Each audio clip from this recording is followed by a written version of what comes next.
Acum 2 ani pe atelierul de detailing am făcut un clip care se numea Actorul și Passatul. Și mulți dintre voi ați vrut și partea a doua. E bine că vine după 2 ani de zile, dar vine pe mașini cu Luci Popa. Avem Passatul, îl avem pe Eugeniu și astăzi o să povestim și despre mașină, dar și despre alte proiecte ale lui, inclusiv proiecte de voluntariat și e mai mult un clip pe Cileanu, așa. O să vedeți că o să fie frumos. Nu mai lungesc, dacă vă place contentul dați like, subscribe și o să las în descriere și în primul comentariu câteva date de-a lui Eugeniu dacă vreți să-l cunoașteți mai bine. Nu mai lungim, hai să începem. Ia zi, vericule, ce-i facem? Vreau ca bijuteria mea să ajungă pe mașini cu Luci Popa. Adu-o la servis să o facem să pară mașină de om realizat. Gata, frățic. Este un motor Puternic rău de tot. destul de... Power VR1 9 TDI, urci cu el pe munte de n-ai treabă. Spune-mi ce ai mai făcut în ultimii 2 ani și ce ți-a mai făcut Passatul. Foarte bine mi-a făcut, mulțumim lui Dumnezeu. Passatul meu, cum ți-am spus și înainte, valorează 2 bitcoin. Da, valorează 100.000 de euro. Dar povestește-ne și de ce. Mult. Pentru că exact înainte de a-l cumpăra, am avut o oportunitate, mi-a dat un tips un coleg actor, persoană importantă, nu o să spun numele, că cu acei bani pe care i-am strâns puteam să cumpărăm 2 bitcoin pe vremea aia, în anul 2018. Și tu ți-ai luat Passat. Și eu nu am avut încredere, m-am consultat cu colegul meu, domnul Florin Rădoi, inginer, profesor universitar la Politehnică, cum am spus și în videoul celălalt, cu Actorul și Passatul, și el mi-a spus că nu are încredere, că ar fi un joc piramidal, nu mai știu ce.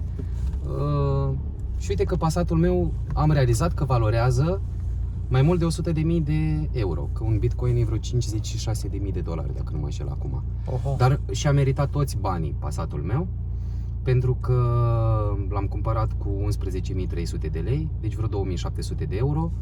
Am deja 4 ani de când îl am, 4 ani și, din ianuarie 2018. L-am cumpărat la 180.000 de kilometri și acum am 266.000 și 5 kilometri. Făcuți un Istanbul, vreo 30 de Moldove, 6 Polonii și Germania și Amsterdam, adică Olanda. Am ajuns și până în Olanda la un prieten, la un om foarte drag sufletului meu, Tarek se numește, un sirian, este primul meu refugiat cu care am lucrat vreodată, adică bine, nu mi-am propus să lucrez cu el, pur și simplu l-am servit cu o cafea și cu un sandwich în Milano. Aveam o escală, veneam din Cracovia, am aterizat la Bergamo, aveam doar 10 euro în buzunar, am ieșit, trebuia să zbor cu avionul pe la 6 dimineața la Bergamo, la București, și am zis ia să văd și eu noaptea Duomo di Milano. Deci am fost în Italia practic doar 8 ore sau ceva de genul și la gara centrală din Milano era un băiat foarte amuzant, cu nasul coroiat puțin, care m-a întrebat ceva de genul Are you Italian? Și zic No, but you are not. No, man, you know. Așa mai micuț decât mine, așa ca tine, Luci. Zice, I am Syrian, you know. I came from the war and I was staying into a refugee campus in Greece. Și el întreb, cum te cheamă, Tarek? Și el mă întreabă, cum te cheamă pe tine? Zic, Eugen. Come on? Eugen. Eugen? Și zic, da. Și tot drumul mi-a repetat I'm so happy that you are here, I am so happy that you are here. Am trecut pe acolo pe unde sunt toate rochile alea scumpe de le găsești la SH la noi în România cu 5 lei, acolo era 1380 de euro. Îi zic, Tarek, nu e așa că niciodată în viața ta n-ai consumat atâția bani? Zice, yeah, no. El a fost microbiologist, doctor, avea o situație financiară destul de bună, doar că l-au trimis în prima linie de război, cei de la ISIS i-au atacat, are o viață ca în filme. Mă bucur foarte mult să-l cunosc, mi-am dat seama în momentul acela că problemele mele toate sunt infime, pentru că era în prima linie a frontului în războiul siriano împotriva ISIS.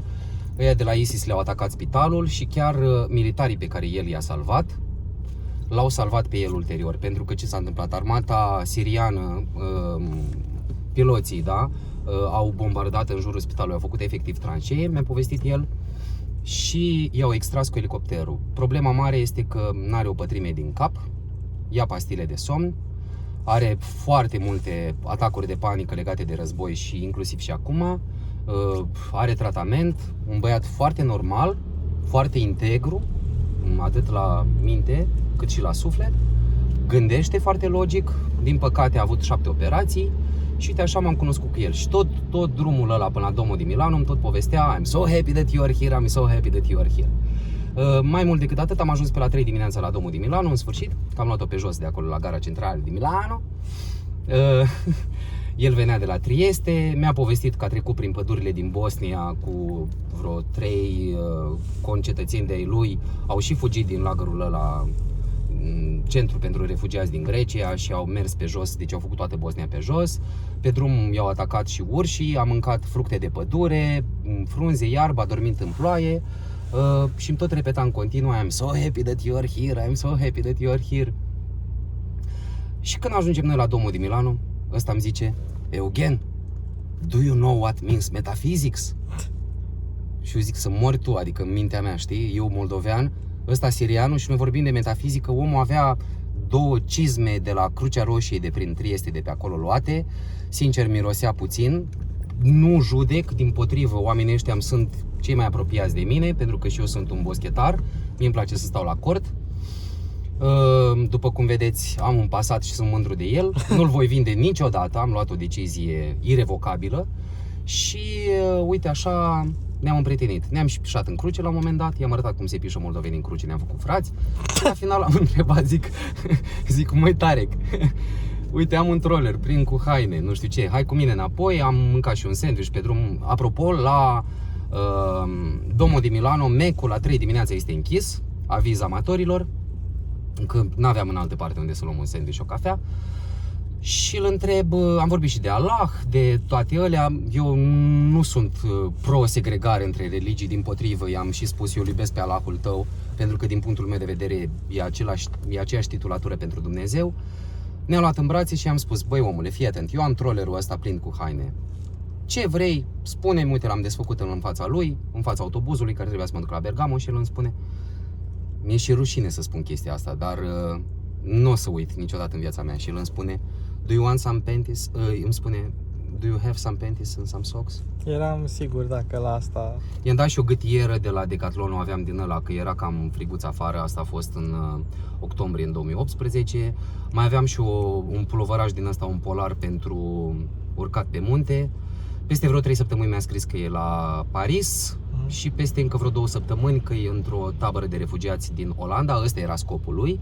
Scopul lui era să devină un medic foarte de vază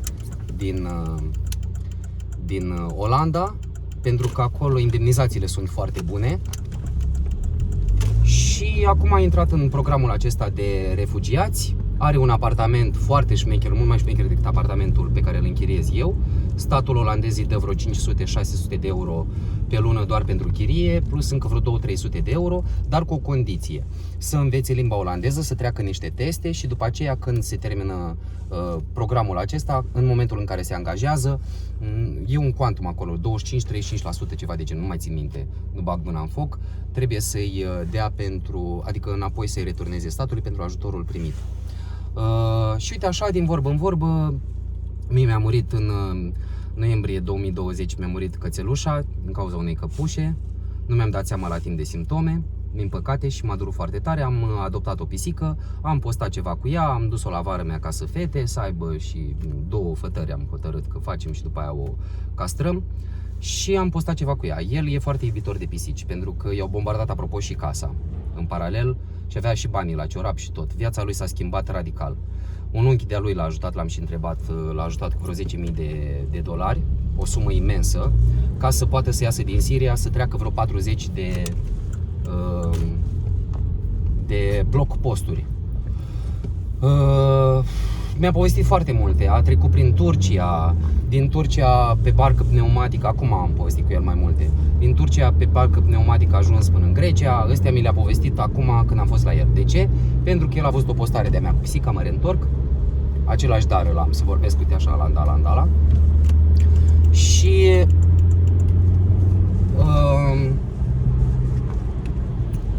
uite ce rotund sună motorul iarăși, da. Vezi? Chiar sună bine, pe bune.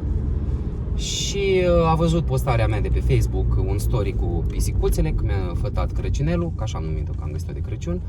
Și mi-a scris ceva, eu l-am invitat în România, mi-a spus din păcate că nu poate să vină în România pentru că fiind în program de refugiați are dreptul să stea doar o lună în afară și s-a dus până la mătușă sa în Germania, fix o lună, a consumat luna aia din an, creditul ăla de timp.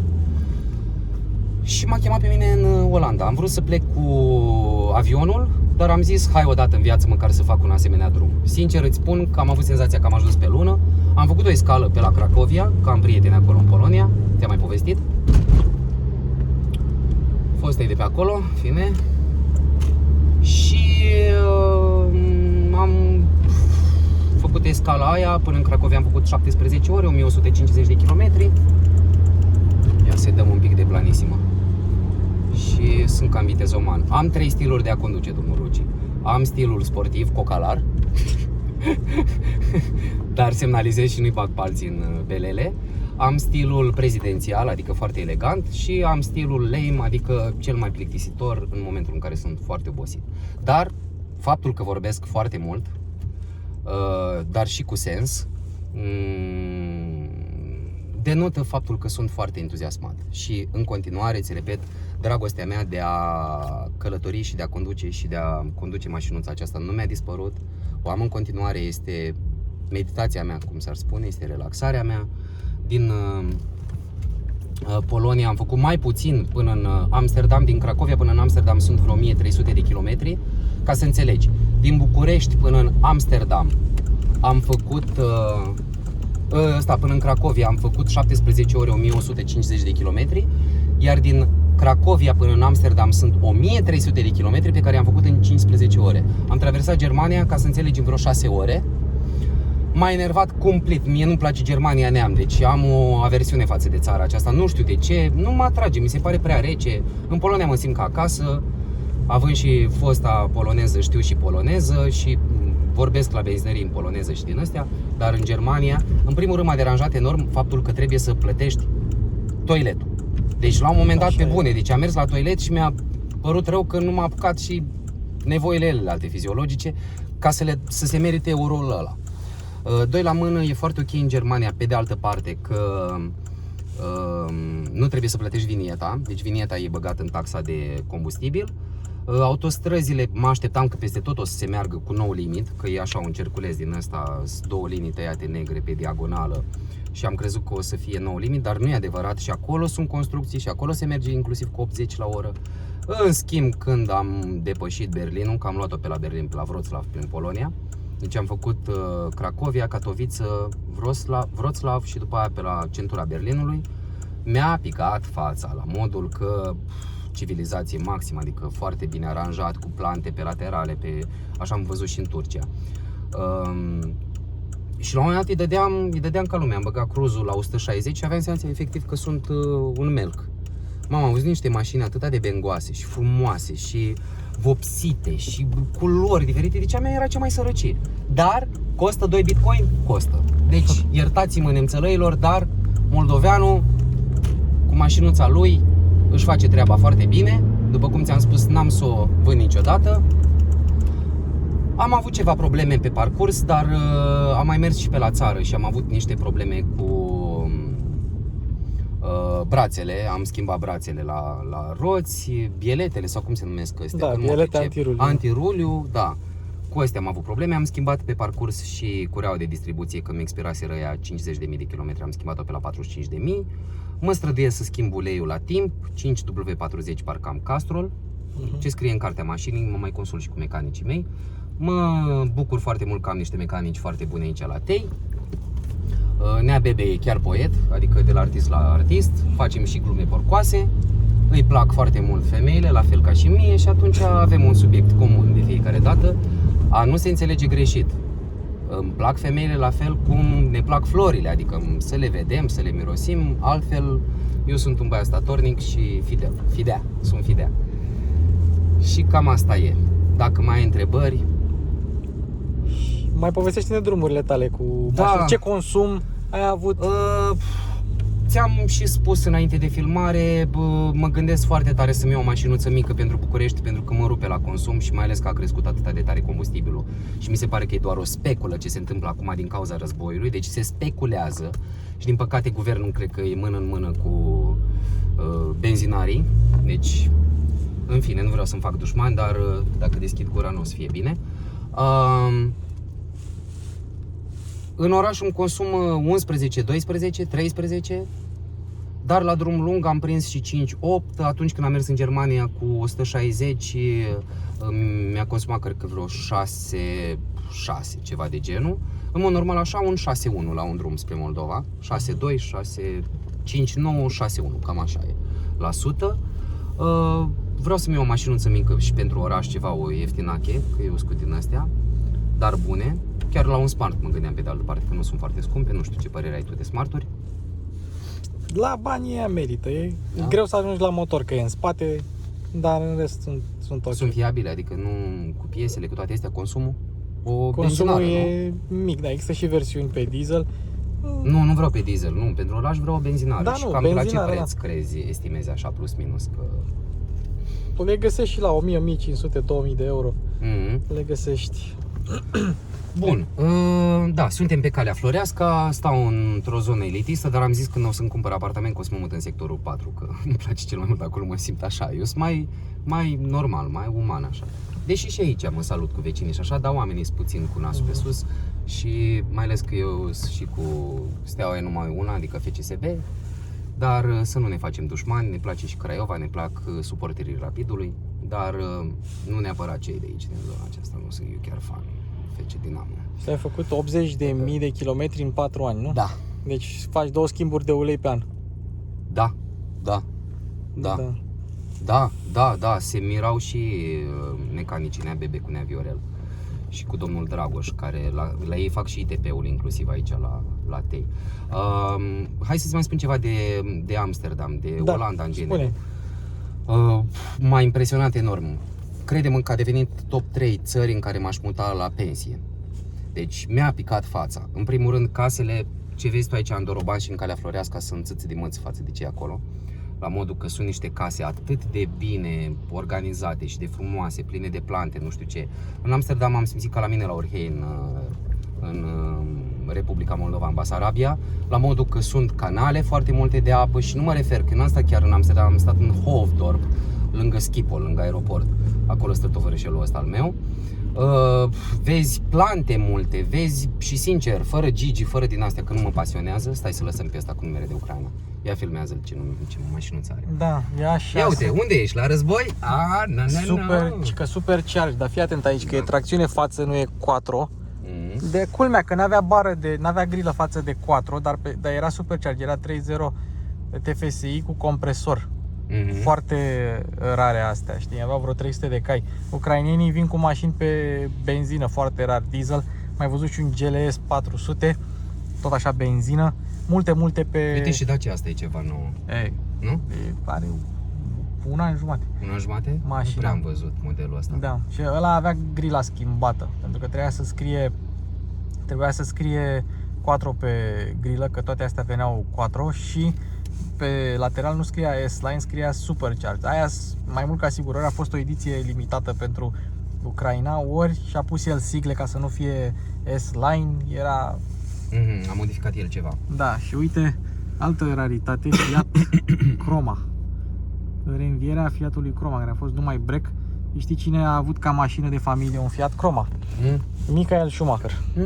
Era mașina lui de familie când era la Ferrari. O, Doamne, apropo de Michael Schumacher, sărim de la un subiect la altul, dar Florin Piersic de Moldova e vorbăreț. Atâta de tare o apreciez pe nevastă sa ce a făcut pentru el, la modul că să rămâi așa fidel soțului când e la în Anghie, și am citit un interviu și a spus el ne-a ajutat când era nouă greu. Da. Și noi nu uităm. Iar la Mihai Țăneșu nu s-a întâmplat așa. În sfârșit, omul nu trebuie lăsat. Aia nu e iubire, e atașament, înseamnă, sau obsesie sau pasiune. La ei e clar că a fost iubire. Pentru că dacă e iubire adevărată, stai cu omul de lângă tine, chiar și dacă stă în pat sau în scaun cu rotile, din punctul meu de vedere. Ca să mă reîntorc la Olanda. Măi, asfaltul din Olanda mi-a picat fața, zici că mergi ca pe unt. Nu mi-auzeam cauciucurile. Doi la mână. Chiar în Amsterdam, chiar în Hoofddorp, în orășelul ăla, în suburbia aia, voluntariu Amsterdamului în care am fost eu. Semafoarele, cred că în asfalt sunt niște senzori și semafoarele se aprind, automat se fac verzi, se face verde. Ori camere, mult mai probabil camerele. Camere? Da. Am avut senzația, adică m-am gândit la varianta, la posibilitatea de a fi montat Da, și niște în funcție senzori. de câte mașini trec pe acolo, da. Pe urmă, sunt giratorii făcute, dar ca să înțelegeți, mergi ca la țară. Efectiv, am văzut herghelie de cai în Amsterdam. Vezi rațe sălbatice, vezi plante, stufăriși în oraș, vaporașele alea care merg. Am fost și la Marea Nordului lângă, într-un cartier. Bineînțeles, am vizitat și am fost pe la Ajax, pe la stadion, pe acolo. În centrul vechi nu-mi place așa de mult, adică mi se pare un pic cam ciudată senzația asta, știi, că stau curvele și lângă biserică, adică, înțelegi? Dar știi de ce sunt respectate prostituatele din Amsterdam? De ce? Pentru că în al doilea război mondial, naziștii au hăcuit bisericile de acolo, catolice, înțelegi? Și prostituatele, drăguțele de ele, ce au făcut? Au ascuns bunurile pe unde au apucat, înțelegi? Și biserica de atunci nu uită, catolică, vezi, domnule, înțelegi? Și de aia cumva sunt căsuțele alea roșii, dar sunt toate făcute, artificiale, că cam robotizate așa toate, știi? Niște, că nu-mi plac, mie îmi place femeia, adică nici să nu se machieze, să fie și așa, frumoasă de la cum a dat-o mama natură, dar în fine, poate eu sunt prea tradiționalist. Și conduc repede oamenii de acolo și în Germania am observat că sunt destul de aroganți, adică sunt cam cu nasul pe sus, așa puțin să cred ei mari șoferi. Măi, dacă îmi treceau pe lângă mine niște BMW-uri și niște Mercedes-uri și Audi-uri, ultimul răcnet și ca lumea, uite, cam ca ăsta cel puțin, cu câte, nu exagerez, eu cred că mergea cu 200 și vreo 70 la oră mergeau. Și eu cu 160 mă simțeam melc. Și plus că ai 6 benzi pe sens, adică infrastructura e foarte bine pusă la punct. Am mai fost și până în Rotterdam, din Amsterdam, deci ăsta e locul cel mai departe. Dar îți spun, inclusiv și din Polonia, când am ajuns în Germania deja, aveam senzația că am ajuns pe lună. Eu n-am fost în viața mea atât de departe, știi? Ia să deschid un pic să se dezaborească geamurile. Foarte departe. Și ai nevoie de cruise control la distanța asta lungă. Pot să spun în felul următor, că pentru o călătorie la drum lung trebuie să te asiguri neapărat să ai și vinietă de Ungaria, Slovacia. În Polonia nu se plătește vinieta, în Germania nu se plătește vinieta, în Olanda nu se plătește vinieta. Mă refer la drumul pe care l-am făcut eu. Nu știu prin Austria cum e, că tu ai fost. În Austria se plătește. Se plătește. La și în intrare. Cehia cum e? Nu știu, n-am fost. Nu știi, da. Și m-am oprit și pe la Leipzig, nu mi-a plăcut, am niște prieteni acolo, că am rămas eu prieten cu prietenii fostelor, culmea. Și am niște prieteni acolo, dona și americanul, stau la Leipzig și am stat la ei vreo 2 nopți la întoarcere, că m-au văzut așa pe Facebook și zice, băi, treci prin Germania și nu treci pe la noi, am văzut stadionul lui RB Leipzig, dar aici că e o făcătură de echipă, e apărută pe piață acum de curând, sponsorizată, dar nu știu dacă avem voie să spunem. E o băutură energizantă. Păi cum să n-avem voie să spunem? Așa, da, nu mă interesează că nu sunt fan. Nu, n-am băut băuturi energizante, eu sunt cu Da, cafea. la Red Bull-ul e... Da. RB Leipzig de asta Da. și RB Salzburg, că eu sunt cu fotbalul. În rest, ce să mai spun, am deschis un studio de teatru pentru profesorul meu de la Palatul Copiilor, să-i dea Dumnezeu sănătate, domnul Virgil Constantin se numește domnul meu profesor. A ieșit la pensie, în 2020 a fost anunțat că trebuie să părăsească incinta. Toți prietenii îmi spuneau că nu sunt întreg la minte, că vreau să deschid acest studio în timpul pandemiei, dar pentru profesorul meu fac orice, pentru că el este mentorul meu. Totdeauna îl voi respecta. Nu mi-a luat niciun ban, el m-a pregătit de admitere la licență și la master, la actorie. Am și dormit acolo, că eu stăteam la Lipati la cămin și ne-au dat afară de la cămin și n-aveam unde sta și am dormit inclusiv în sala de spectacole unde și repetam, în sala de repetiții, nu de spectacole. Am dormit pe niște practicabile din ele, zice că am un sicriu. Asta a fost în anul 2008, în anul în care am intrat la admitere, la facultate. Părinții ne-au fost foarte recunoscători, avem mai multe grupe de copii, suntem la Unirii, în incinta pe baricade momentan. Suntem foarte recunoscători șefilor de acolo că ne-au primit. În egală măsură, eu m-am ocupat foarte mult petrecere la copii, am și menționat chestia asta, că am făcut mașina din albe ca zăpezi, Moș Crăciun și... Iartă-mă că te întreb un pic, mașina mea e în față? Tu ești aici pe bulevard, pe Floreasca? Nici nu Aici mai ai știu. lăsat-o? S-ar putea. O să ne oprim, doamnelor, domnișoarelor și domnilor, amatori de mașini, ca să își ia Luci o mașinuță. A venit cu o mașinuță, mi-a picat fața puțin, un Audi. Ce A8. Audi? Doamne, iartă-mă. Ăla face decât 3 case pe care vreau să le cumpăr eu, una dintre ele la Lipia, într-o bună și frumoasă zi. Uite și Q5-ul ăsta, uite numai din astea erau în Germania, numai din astea, uite așa vopsite, așa făcute, știi? Da. Măi, cu niște jante cu din astea, la mine, eu cu sărăcia mea, da, uite, cu volcuțul meu am făcut treabă. Că mecanicul meu îmi spune că e un tractoraș, știi? Că sună tractoraș. Da, uite, cu tractorașul, dacă ai grijă de el și ai noroc și toate sunt bune și puțin te îngrijești de schimburi de ulei și de să urmărești să fie bine nivelul la toate astea, la antigel, la ce ai tu nevoie, cureaua de distribuție și așa, cred că eu am văzut pe YouTube o mașină, un taxi în Berlin, bine, erau toate luminițele aprinse la bord, avea milionul. Fix Passatul ăsta, Da, modelul da. ăsta, 1.9 TDI 2004, știi? Ele Știu un care. fac milionul, da. Și mai e foarte interesant că mi-a mai spus cineva că mașina se comportă ca la 100 și mai mult de 1 ca aia mea, nu știu, sau depinde foarte mult și de felul în care o conduci. Unde ți-ai lăsat mașina? Ia spune. Uite-o nu e de fapt a acolo. ta. Da, e mașină de test. Ne oprim, E liber, să știi, adică. iarăși, Da. iar mă e așa prin surprindere, mă e Luci, măi.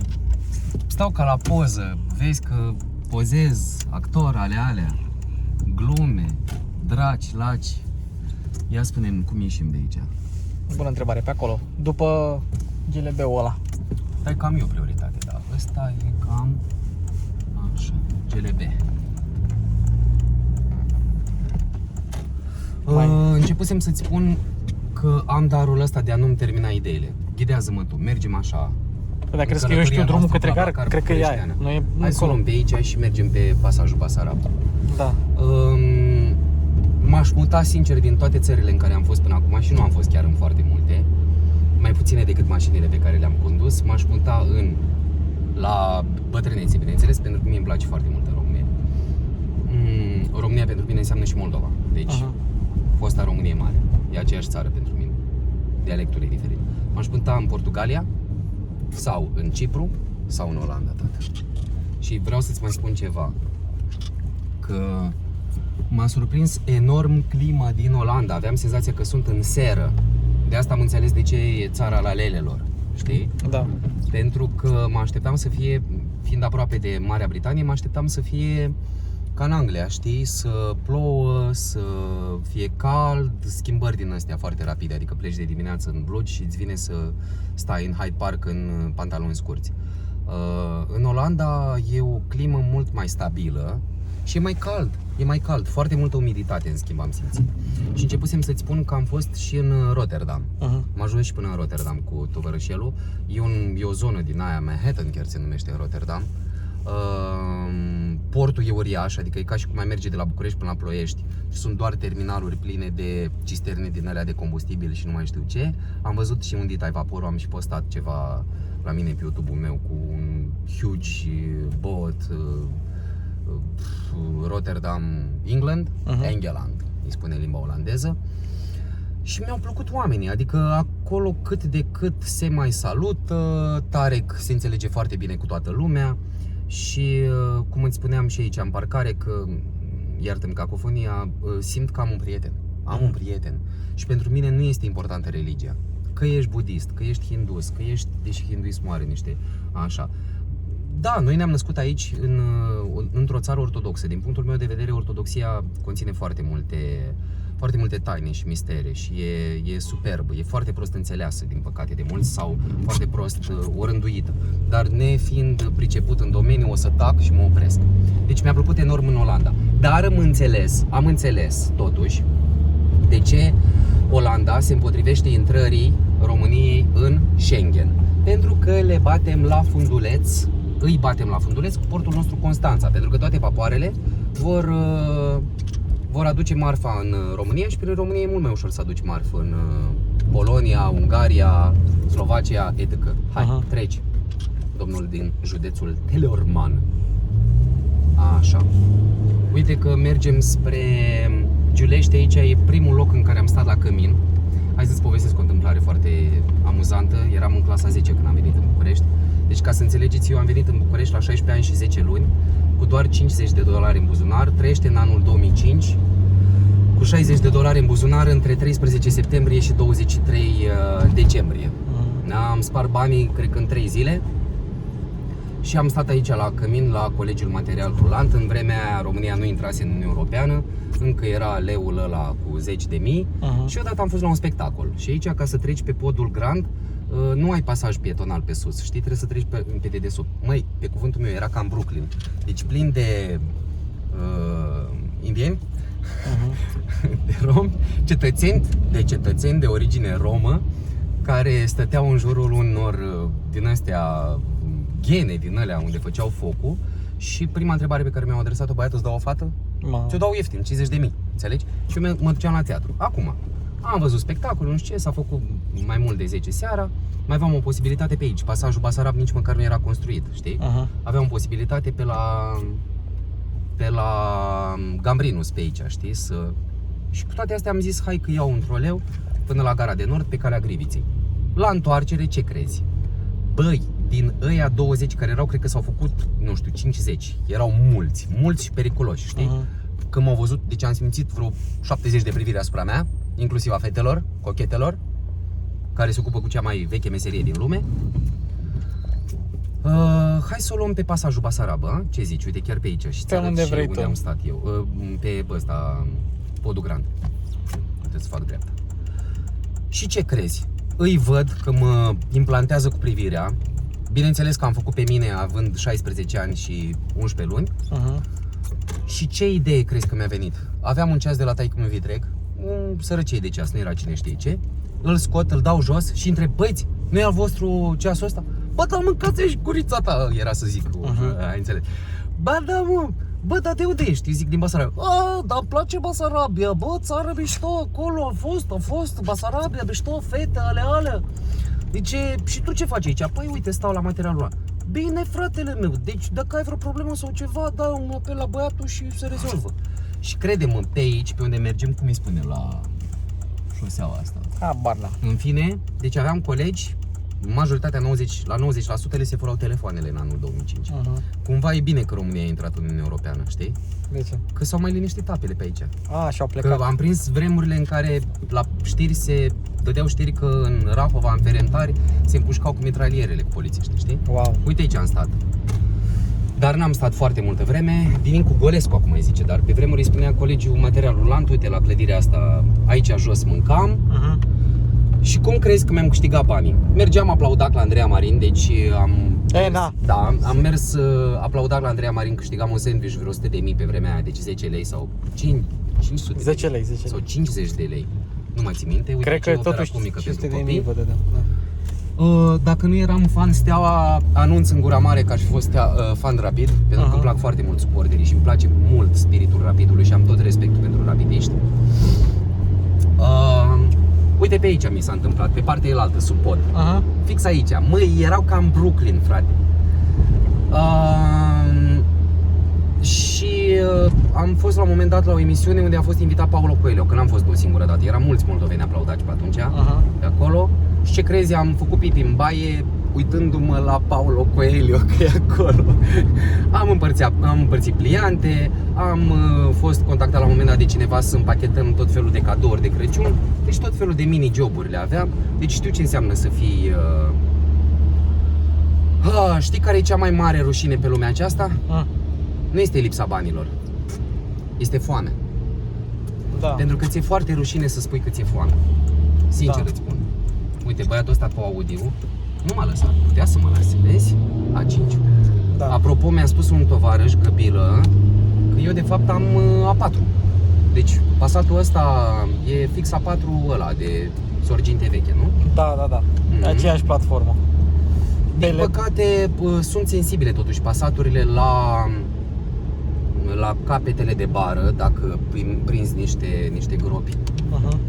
Că vrei, nu vrei, prinzi gropi și la ce ți-am spus că am schimbat, bielete antiruliu, și brațe. Și brațe, da. Și din cauza asta, uite, astăzi a fost domnul Luci Popa cu mine să-mi refac geometria, că mi-au greșit-o ăștia, a fost prima oară că mi-am făcut geometria la roți, pentru că ceva nu era foarte în regulă. Îți sună telefonul. Măi, în timpul spectacolului, stimați spectatori. Uite, asta e Străi de America. Da, asta voiam să-ți spun. Uite ce mașinuță în față avem. Da, care are semnalizările roșii. Dar vrei să-ți spun o chestie? Tu mă crezi că eu nu îmi doresc altă mașină? Și milionar să fiu că rămân în Passatul ăsta? Doamne ajută să mă țin, adică nu vreau să-l cobesc. Vă rog frumos toți spectatorii să scuipați de 3 ori să nu deocheați mașina, da? Da. Cu Doamne mergem înainte. Oricum mi-am dat seama de 3 reguli în viață. Niciodată să nu te consideri un om bun, că ești plin de păcate, milioane. Deci facem apel la smerenie. Niciodată să nu te consideri un actor bun, că o dai în bară exact atunci. Și niciodată să nu te consideri un șofer bun. Pentru că trebuie să fim foarte atenți până în ultima clipă. Exact atunci când mă consideram cel mai bun și aveam cel mai mare tupeu, exact atunci era să mă iau freză, înțelegi? Dar cu toate astea mi-aș lua o mașinuță mai mică, cum îți spuneam, un Smart sau ceva, un Opel, habar n-am, ceva. O să-mi spui tu după aia, chiar și un Matiz, pentru că îmi consumă foarte mult mașina și când, uite, e vreme din asta ploioasă, mi-e mai greu cu bicicleta. Recunosc că în continuare merg cu bicicleta prin București și instructorul meu auto, atunci când am dat pentru permis, făceam școala de șoferi în 2013. Apropo, eu am picat de 2 ori, știi că eu am luat-o din a 3-a oară, am luat permisul.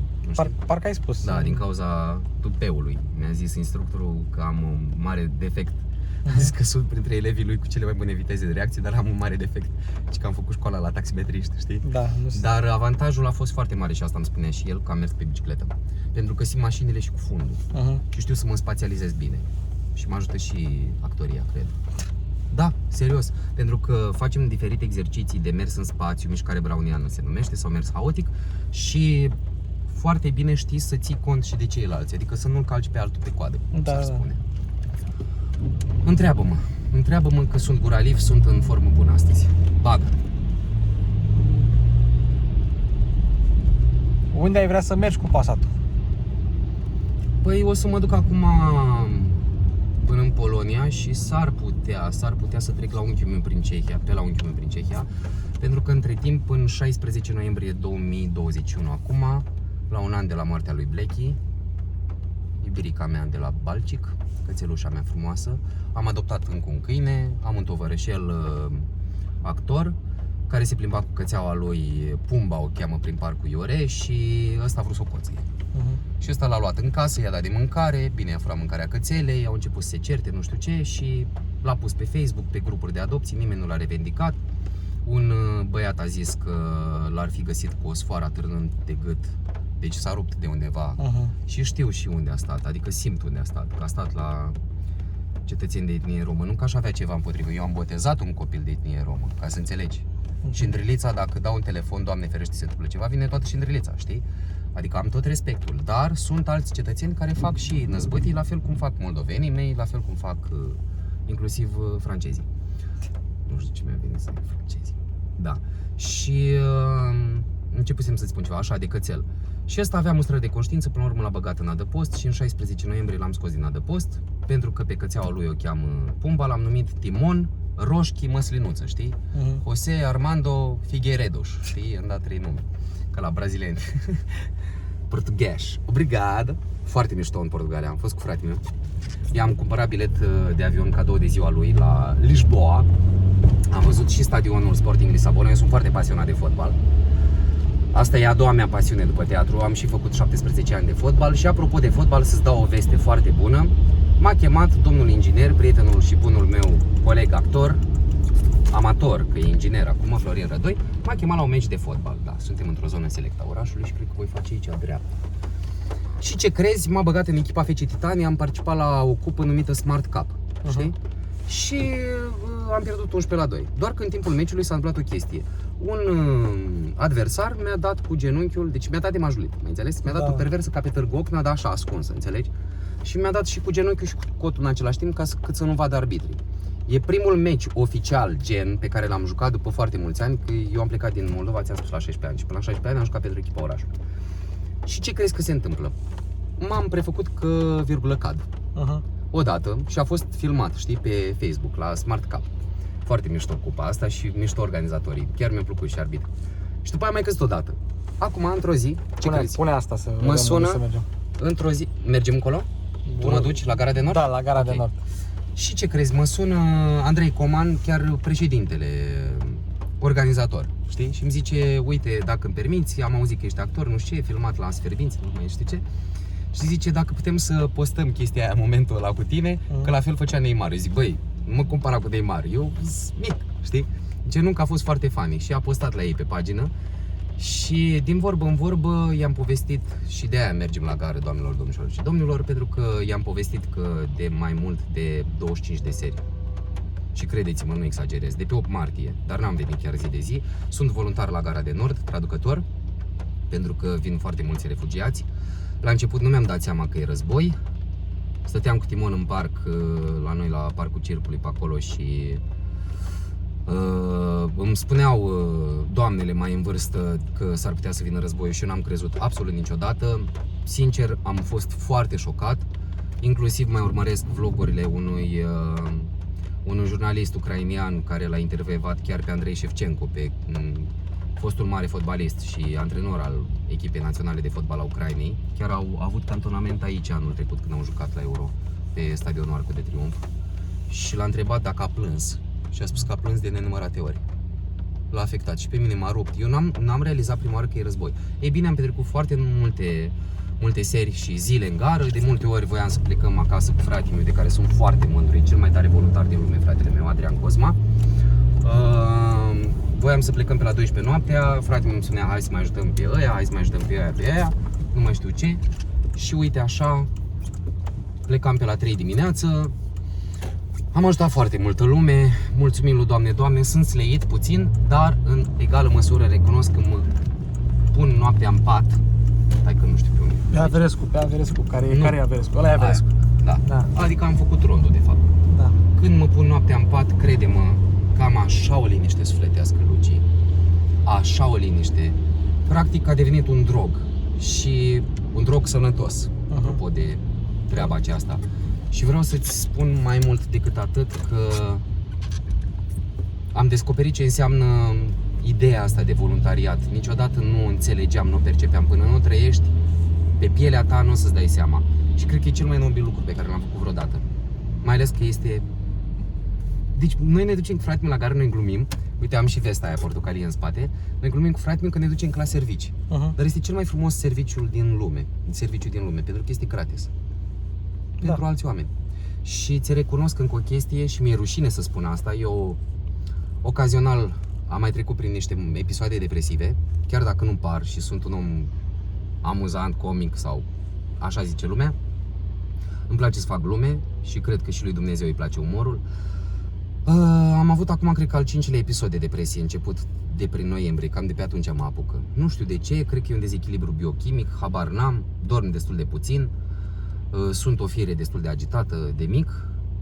Mă suspectez de ADHD, crede-mă. Și am ieșit din depresie datorită voluntariatului. Pentru că mi-am dat seama de un fenomen. Tu îl ajuți pe altul, altul este la pământ. Uite-te la gest. Când îl ridici pe altul, de fapt te ridici și tu pe tine însuți. Înțelegi? Și uiți de problemele tale, uiți de...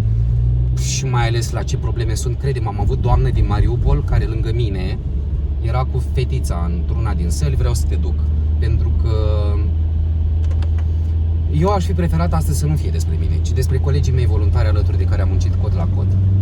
Ei, doamna aia din Mariupol m-a apropiat de casa de bilete. Deja mă știu cu toată lumea de acolo, de la gară, cu ISU, adică cu cei de la SMURT, cu DGASMB-ul, Direcția Generală Asistență și Protecție Socială Mama și Copilul la municipiul București, cu jandarmii, cu poliția locală, cu toată lumea ne știm, inclusiv și cu femeile de serviciu. Eu am mare respect pentru femeile de serviciu, crede-mă. Pentru că mi se pare că fac cea mai nobilă muncă din lumea asta. Și doamna aia din Mariupol, efectiv, lângă mine la casa de bilete, a izbucnit în plâns. Și cum să reacționezi? Ce să-i faci? I-am spus, plângeți. Și poți să oprești omul să plângă, să se manifeste? Da. Tu îți dai seama și mă gândeam, știi ce? Noi vedem, sunt foarte multe femei cu copii mici. Avem caz, o tunisiancă voluntară, un om foarte drag sufletului meu, lucrează acum și la un centru de refugiați aici lângă Victorie. Înțelegi? Are o mămică cu copil, nu știu, de 10 ani și e însărcinată în luna 5-a. Știi cui e greu acum? La cine e greul cel mare? La cine? Bărbaților. Gândește-te că tu ești la război și știi că soția ta cu copilul tău, mamă, vezi gropile? Soția ta cu copilul sau copiii sunt undeva în țări străine. Au apărut în gară și șacali, traficanți de carne vie pe care noi i-am dat pe mâna poliției, pentru că noi colaborăm cod la cod, deci pe mine nu mă interesează. Dacă văd pe unul care e dubios, eu o să le spun direct. Pentru că e vorba de femei. Au apărut profitori, oameni care vor să profite de pe urma acestei situații, inclusiv oameni care cer bani de la refugiați, voluntari, ceea ce este inadmisibil. Este total opusul ideii de voluntariat. Ce mișto e stadionul la Rapid, foarte mișto. Chiar o să mă duc la un meci așa, lista ascuns, o să mă duc la meci. Da. Mă crezi că nu l-am observat niciodată. Foarte șmecher l-au făcut, foarte șmecher. Cu locuri ceva mai puține din câte știu, dar spiritul Rapidului e spiritul Rapidului. Cu Pancu, cu Săpunarul, cu Daniel Nicolae e ok. Dar Steaua e numai una, FCSB. Bănel Nicoliță, Chiricheș, Gardoș, Ogăraru, Neșu, Mirel Rădoi. Mamă, ce echipă am avut Dar atunci cu Bănel n-a jucat și la Craiova. Bălăroiu. Da, nu mai știu trecutul lui Bănel. Știu că la e patron ceva la Făurei, e de prin Făurei. Autogolul ăla pe care l-a dat în meciul cu Real Madrid e... Da. Deci, practic la gară, știi ce se întâmplă? Am mers la gară chiar de 8 martie, de ziua femeilor, mamelor, bunicilor. Și m-am întors din gară cu prieteni. Eu îi numesc haiducii. Și vreau să-ți fac cunoștință cu The Godfather of Gara de Nord, cu Dodo, care nu mi-e rușine, a stat în închisoare 4 ani de zile. A fost coleg chiar cu Cristi Borcea și au fost foarte mulți oameni care l-au judecat. Dar îți spun, tu nu știi câți oameni a ajutat Dodo, câte femei cu copii să se cazeze la hotel la Hello. Și a fost coleg cu Borcea. Și știu mai multe. Și știu că au fost oameni de bună credință care au ajutat. Noi nu suntem afiliați, eu, fratele meu și mulți colegi de-ai noștri, cu Andrei Ostru, cu Rareș, cu Bogdana, cu Cristi, cu Pavel, un cetățean ucrainean. Vreau să-ți fac cu foarte multă lume cunoștință. O mai avem și pe godmother-a noastră a Gării de Nord, pe doamna Daniela Silvi, care e locotenent ISU și care vine în timpul liber. Imaginează-ți, doamna Silvia a dat peste 10.000 de lei din propriul buzunar. Sora aia dumneei lucrează veterinar. De ce? Pentru că la unguri le confisc animalele. Deci omul e venit de la război și așa este traumatizat și așa este suferind și așa doamna aia l-are pe bărbat, habar n-are unde este el. Copiii sunt speriați, sunt nedormiți foarte mulți care vin în gară. Nu au decât grivne, adică hrivna, moneda ucrainiană. Nu au telefonie mobilă, cartele și așa mai departe. Habar n-au, unii n-au ieșit niciodată în Europa și li se confiscă animalele dragi la granița cu Ungaria. Ungurii le confiscă animalele. Ei bine, doamna Silvi a dat peste 10.000 de lei din propriul ei buzunar, chiar mai mult, crede-mă. Și eu nu vreau să umflu sumele, ca să le facă carnete de sănătate și pașapoarte la animale. Inclusiv acum are 2 apartamente la Cismigiu, în care ține, nu știu, o să ne zică ea, vreo 23 de câini și vreo 14 pisici. Și cred că au trecut prin casa ei mai mult de 6 familii. Înțelegi? Și acum are pe o doamnă ucraineancă, Olga, și pe băiatul ei, Sasha. Și uite, acum am deschis și un curs de teatru pentru adulți la noi sâmbetele. Un grup creat în mare majoritate de voluntari de-ai noștri haiduci de la Gara de Nord, inclusiv oameni de 40 și de ani, dar care își redescopere copilul din ei. Nu le cer niciun ban, pentru că sunt voluntari și nu pot să le cer bani oamenilor cu care am lucrat cot la cot. Le-am spus în felul următor: mai troc, dați cât aveți și aia e. Pentru că nu pot la frații mei să fac lucrul ăsta. Bineînțeles că avem de plătit o chirie, o întreținere, avem niște cheltuieli și trebuie să ne acoperim cumva costurile. Dar nu pot. Mai mult decât atât, s-a apropiat de mine un regizor ucrainean. L-am și întrebat direct, am intrat tare în el, de ce nu ești la război, și mi-a spus că e pe caz de diabet. Și m-a rugat dacă putem să organizăm la noi la studio și 3-4 grupe de copii și inclusiv și adulți, ca să facem inclusiv spectacole de teatru. Și acum caut linii de finanțare, de sponsorizare pentru grupele respective. De ce?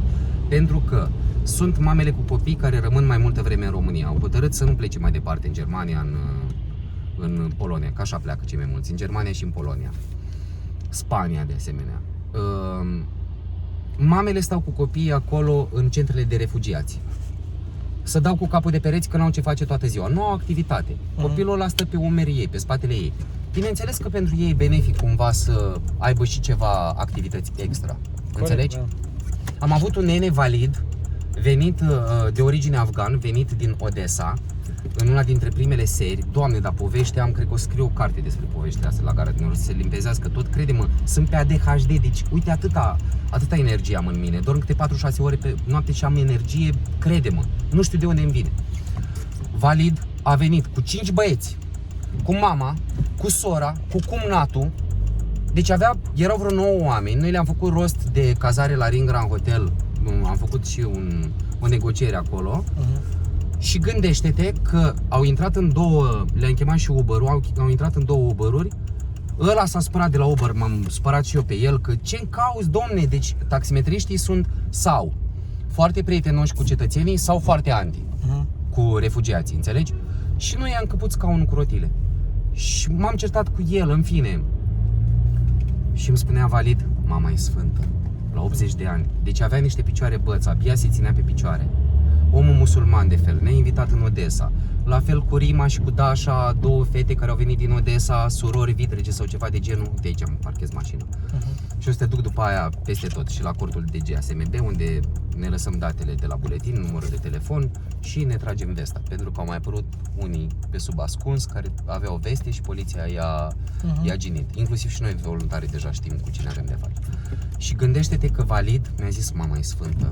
Și a dus acum copiii în Austria, în Viena. Copiii au mers cu trenul.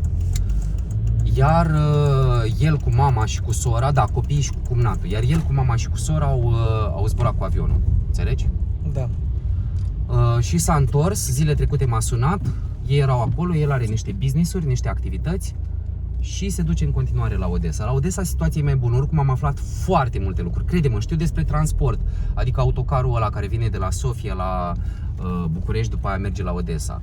Știu despre autocare oferite de Bus Trans, apropo băieții la Bus Trans turcii de la Filaret sunt foarte de treabă. Ne-au oferit inclusiv 9 voluntarilor, după ce se termină tot, ocazia să mergem la Istanbul sau inclusiv în Germania pe gratis.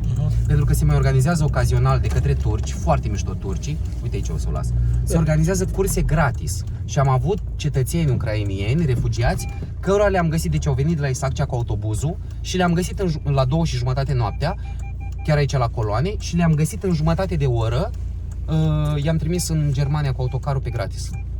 Doar că sunt niște probleme. Știu și de la văm ce se întâmplă. Dacă nu ai pașaport biometric, te opresc la unguri și îți fac acte, pentru că intri în Schengen.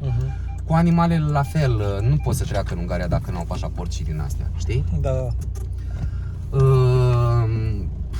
Suntem în relații strânse cu cei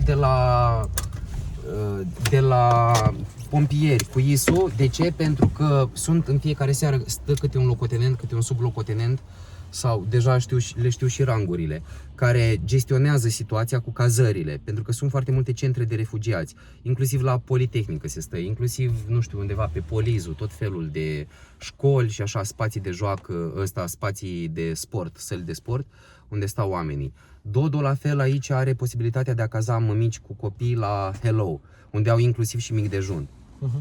Colegul lui de cameră a făcut o investiție foarte mare și lucrurile astea nu se știu, fostului coleg de la pușcărie.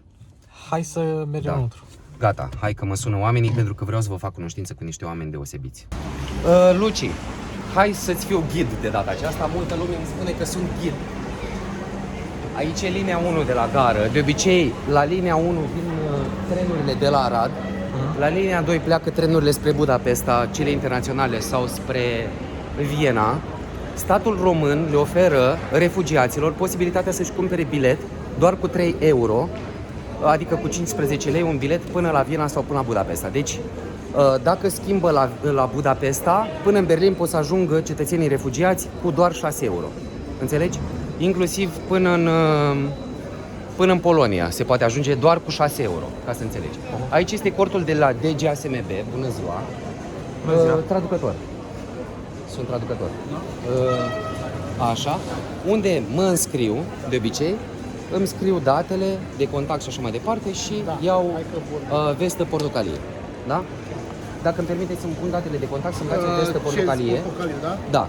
Pentru că translator, da. Mulțumesc. Buletin și semnat pe Da. și semnat. Așa, dați-mi vă rog un pix. Aici vine inclusiv și Pavel, un cetățean ucrainean. Numărul de telefon, da? Așa, disponibilitatea De la ce oră până la ce oră? până la 02. Oră sosire Ați venit e 18:50. 40. 50, 40. Așa. Așa. Mulțumesc frumos. Și de aici luăm Vesta Verde. Hai, Luci, cu mine, mulțumesc. Portocalie, baftă. În verde sunt vorbitorii de limbă engleză. Da. Noi în portocaliu suntem vorbitorii de limbă rusă. Acolo este sala 4, sunt cei de la Salvați Copiii și Crucea Roșie, dar noi suntem voluntari liberi, ca să înțelegeți lucrul acesta. Vreau să vi prezint pe colegii mei Haiducii Gării de Nord de la linia 14. Acolo este locul nostru de întâlnire, chiar avem un grup pe WhatsApp numit Linia 14. Marea majoritate dintre noi ne-am înscris în asociația lui Dodo, asociație care se numește, vă spun imediat cum, sunt proaspăt înscris în asociația aceasta, se numește Asociația Salvatorilor ASVSU, adică, doar o secundă, Asociația Salvatorilor Voluntari pentru situații de urgență, ceva de genul. Deci acolo avem sala 4, aici avem sala 1 făcută în totalitate de Dodo, Godfather-ul nostru, mai avem sala 3 care este pentru sala 2, aici lângă Subway, în stânga la Subway, care e pentru mama și copilul. La sala 4 la fel e dedicată, destinată doar mamei și copilului. Sala 1 are sus niște spații special doar pentru mame și pentru bebeluși. Dodo a făcut foarte mult pe umerii săi, iar la sala 3, undeva în stânga acolo spre zona KFC, sunt pentru adulți, refugiați, pentru oameni în etate și așa mai departe. Deci avem 4 săli aici. Aici este cortul celor de la Smurd pentru situații de urgență și aici avem linia 14, unde sunt colegii mei voluntari. Nu sunt toți astăzi. Francesca e deja plecat în Moldova în vacanță, o mai avem pe Victoria care e traducător, deci pe cine vedeți în verde este vorbitor de limbă engleză, cine este în portocaliu vorbitor de limbă rusă și engleză și alte limbi străine. Bun, haideți să vi prezint pe câțiva dintre ei, eroi adevărați ai noștri. Bună ziua! El este numitul Dodo, da? Godfather-ul nostru, liderul nostru spiritual, gurul gării de voluntarilor, Gării de Nord, Spiritus Sanctus. El este unul dintre membrii asociației ASVSU, Asociația Salvatorilor Voluntari pentru situații de urgență. Marea majoritate a noastră a voluntarilor ne-am înscris aici în asociația lui, pentru că, de fapt, noi ne-am dat seama de foarte multe ori că adevăratele valori se văd la lucru. Suntem oameni pragmatici. Lucrând, ajutând. Dodo ne va spune mai multe vorbe. Scuză, te duci să cauți celelalte asociații în Gardul nostru? Nu. Adică Tu ești asociație. Ai vândut gândul ăsta? Păi nu Eu tocmai am spus că în sala 4 nu mai e. Nu mai, da. Sala 4 e, sunt acolo, cu cealaltă și măcar acolo. Dar celelalte, că în sala 2 mai suntem cu alte asociații, mai sunt și alții pe aici. Da. Mai acum mai nou și au dat telefoane cu un translator ca să-i angajeze pe contract pe 3 luni de zile, că ei coordonează sala 3. Eu nu știu, Uite ce scrie aici, voluntar. Da, pe aia scrie voluntar. Când e voluntar, e o muncă, e un act de gratitudine. Exact. Așa am înțeles și eu, da? Aia simți. Ei, ideea este următoarea. Eu cu Dodo am zburat inclusiv la Valencia și cu Francesca, o colegă de-a noastră voluntară. Dodo era atât de obosit, cred că nu mai dormise de 14 nopți. I-am și spus, măi omule, stai te rog frumos la autopene aici, rămâi și dormi undeva pe băncuță. A dormit tot drumul, era mort, rupt. Pentru că sala 1 este rodul lui. Și am și menționat faptul că Dodo a stat în închisoare, nu e absolut nicio rușine, a fost coleg de cameră cu Cristi Borcea, poți să ne și spui dacă dorești Cristi Borcea că a ajutat. Nu se știe, nu vor apărea la știri informațiile acestea, dar... În de Cristi mai sunt și alți oameni care au ajutat în gară, dar nu vor să fie făcuți public. Exact. Ideea este următoarea, că nu vor apărea la știri informațiile acestea, vor apărea pe vlogul tău de mașini. Ideea este că mai avem foarte mulți voluntari care au ajutat, inclusiv și fratele meu, inclusiv și Salma, inclusiv și Victoria, inclusiv și Violeta, Francesca, toți au venit. Să vi-l prezint și pe Andrei Ostrovski, care este nepotul celei mai mari regizoare de teatru din România, Cătălina Buzoianu, deci pute de talent băiatul ăsta. Este viitor student la teatru, un actor emerit al României. o să auziți de numele lui, și Andrei, alături de colegul său Rare și de Alex, de fratele lui Matei, a lucrat cot la cot, deci noi inclusiv cu băieții am cărat bagaje, ca să înțelegeți, până la Hello Hotel, unde Dodo le găsea mămicilor cu copii mici. Numai eu știu câte mame a ajutat Dodo și credeți-mă, fără nicio intenție ascunsă, și repet, au fost și foarte mulți profitori aici în gară, foarte mulți. Dodo are un cui mare pe unele asociații nume mari. Mai spune-ne, Dodo, câteva vorbe. Ce pot să spun? Ajutăm oamenii, e cel mai important. De ajuns cred asta, nu știu de ce. Ce vrei să detaliezi? Faptul că vine, îți plânge cu copilul în brațe, vine după un teatru de operațiuni în care sunt hăituiți. Aseară am avut o doamnă care am dus la hotel, 14 km, am mers cu fetița de 3 ani jumate pe jos într-o pădure, ca să iasă din încercuirea făcută de către ruși. Da, inclusiv o avem alături de noi pe Salma, care este de origine din Tunis, a fost student în anul 5 la farmacie, mai avea doar 3 luni ca să-și dea licența. A fost nevoită să se ascundă cu niște colegi de ei într-un apartament și efectiv în 10 minute a trebuit să hotărască dacă ia autobuzul sau se duce să-și ia banii din casă. Inclusiv avea niște bani, o sumă destul de mare pentru facultate, pentru chirie. E foarte posibil ca apartamentul ei din Harkov să fie bombardat și a făcut 17 km a făcut la graniță, la Cernăuți. 17 km a mers pe jos pentru că lumea și-a abandonat mașinile și toate astea. Haideți să vă mai prezint pe domnișoara aceasta, care e un suflet foarte mare. Spune-ne două vorbe despre tine, Mihaela. Din 2 Ce martie, faci? noi suntem aici, suntem pe baricadă. Omul ăsta este cel care a creat totul aici. Suntem oameni adunați să facem bine, să încercăm să ajutăm atât cât putem și cu siguranță vom rămâne aici până la ultimul refugiat. Eu sunt actor și sunt obișnuit cu lumina reflectoarelor. Sunt obișnuit să fie atenția pe mine. Astăzi, tocmai asta am vrut să-ți propun. Să nu fie atenția pe mine, ci pe oamenii ăștia. Ei, oameni simpli, oameni care aveau și ocupații simple. Fratele meu asistent, Dodo, uite, e paramedic. Andrei e clasa 11, adică serios, are 17 ani doar. Rareș la fel. Oameni de toate categoriile sociale au ajutat. Doamna Daniela Silvi, care este locotenent și a venit inclusiv și cu jobul, dar a dat, repet, mai mult de 10.000 de lei pentru carnete de sănătate și... Deci fiecare de aici, dacă ar fi să vină un psihiatru de la Spitalul Obregea, crede-mă că ne-ar găsi mai multe boli. Deci suntem psihobolnavi foarte mulți, pentru că nu este normal să stai mai mult de 40 de zile, 40 de seri, 50 unii. Eu sunt doar de pe 8 martie venit, da? Și n-am venit chiar zi de zi, că mai am și eu un ban, mai am o chirie de plătit. Dar nu cred că sunt normali oamenii ăștia la cap. Un program la job are un program de birou de 8 ore, noi avem 16 ore prin gară. Da, ca să vă emit, din păcate, Victoria nu este aici, traducătoarea noastră, tot așa, basarabeancă. Ea în același timp și răspunde la telefon, în același timp și vorbește cu tine, în același timp izvini nu știu ce, după aceea dă switch, vorbea într-o zi cu șoferii nemți de autocar, că s-au pus la dispoziție niște autocare gratuite în germană. Ea nu știa germană, deci pe Google Translate, deci e împărțită în 7000 de direcții. Și pe cine n-am mai menționat? Pe Francesca, pe Bogdana, pe Cristi, sunt mulți. Pavel, vă spuneam. Ana, Lucia, chiar dacă n-au... Adică fiecare dintre acești oameni au o poveste. Andrei, spune-ne 2-3 vorbe, că eu vorbesc turui mult și fără sens, Radio Moldova. Spune-ne, care a fost experiența ta? A fost o experiență care m-a făcut să gândesc altfel, a fost foarte interesant să vin aici.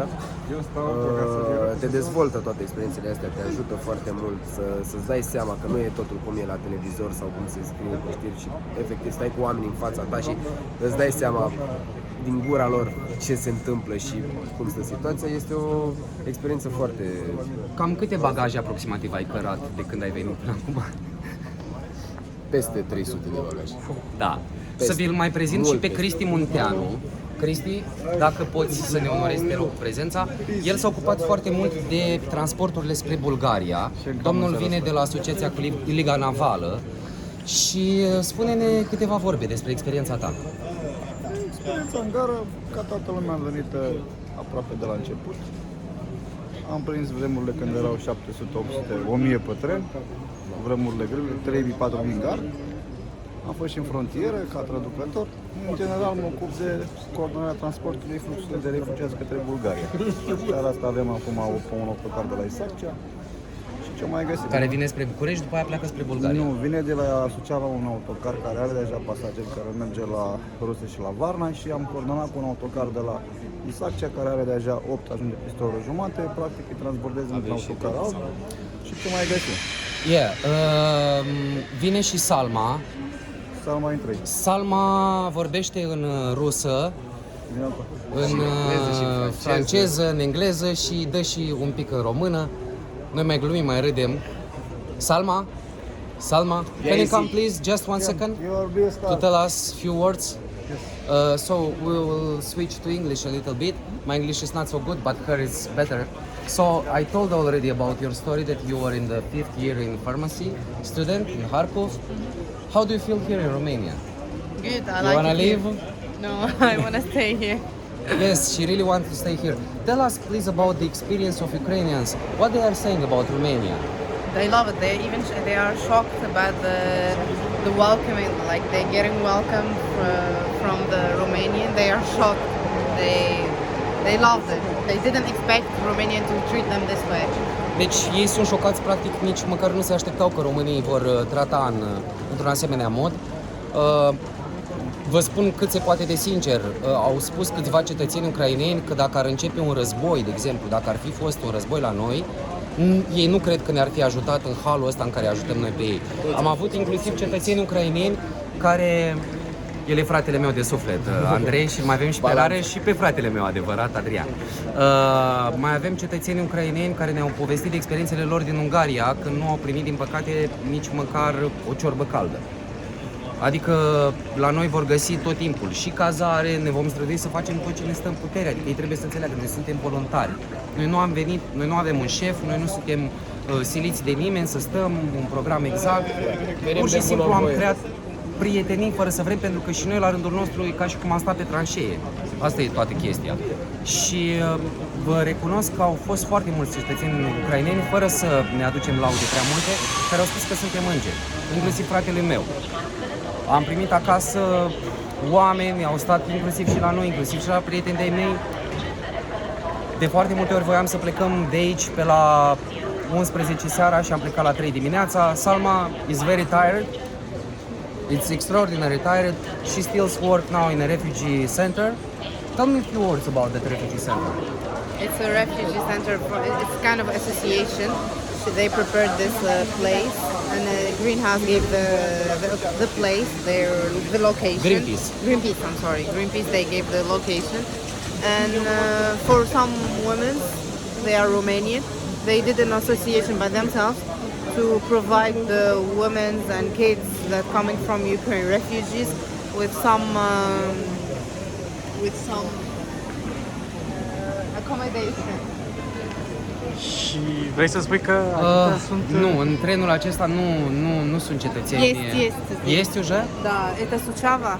Это Suceava? Asta Suceava. Это не Suceava.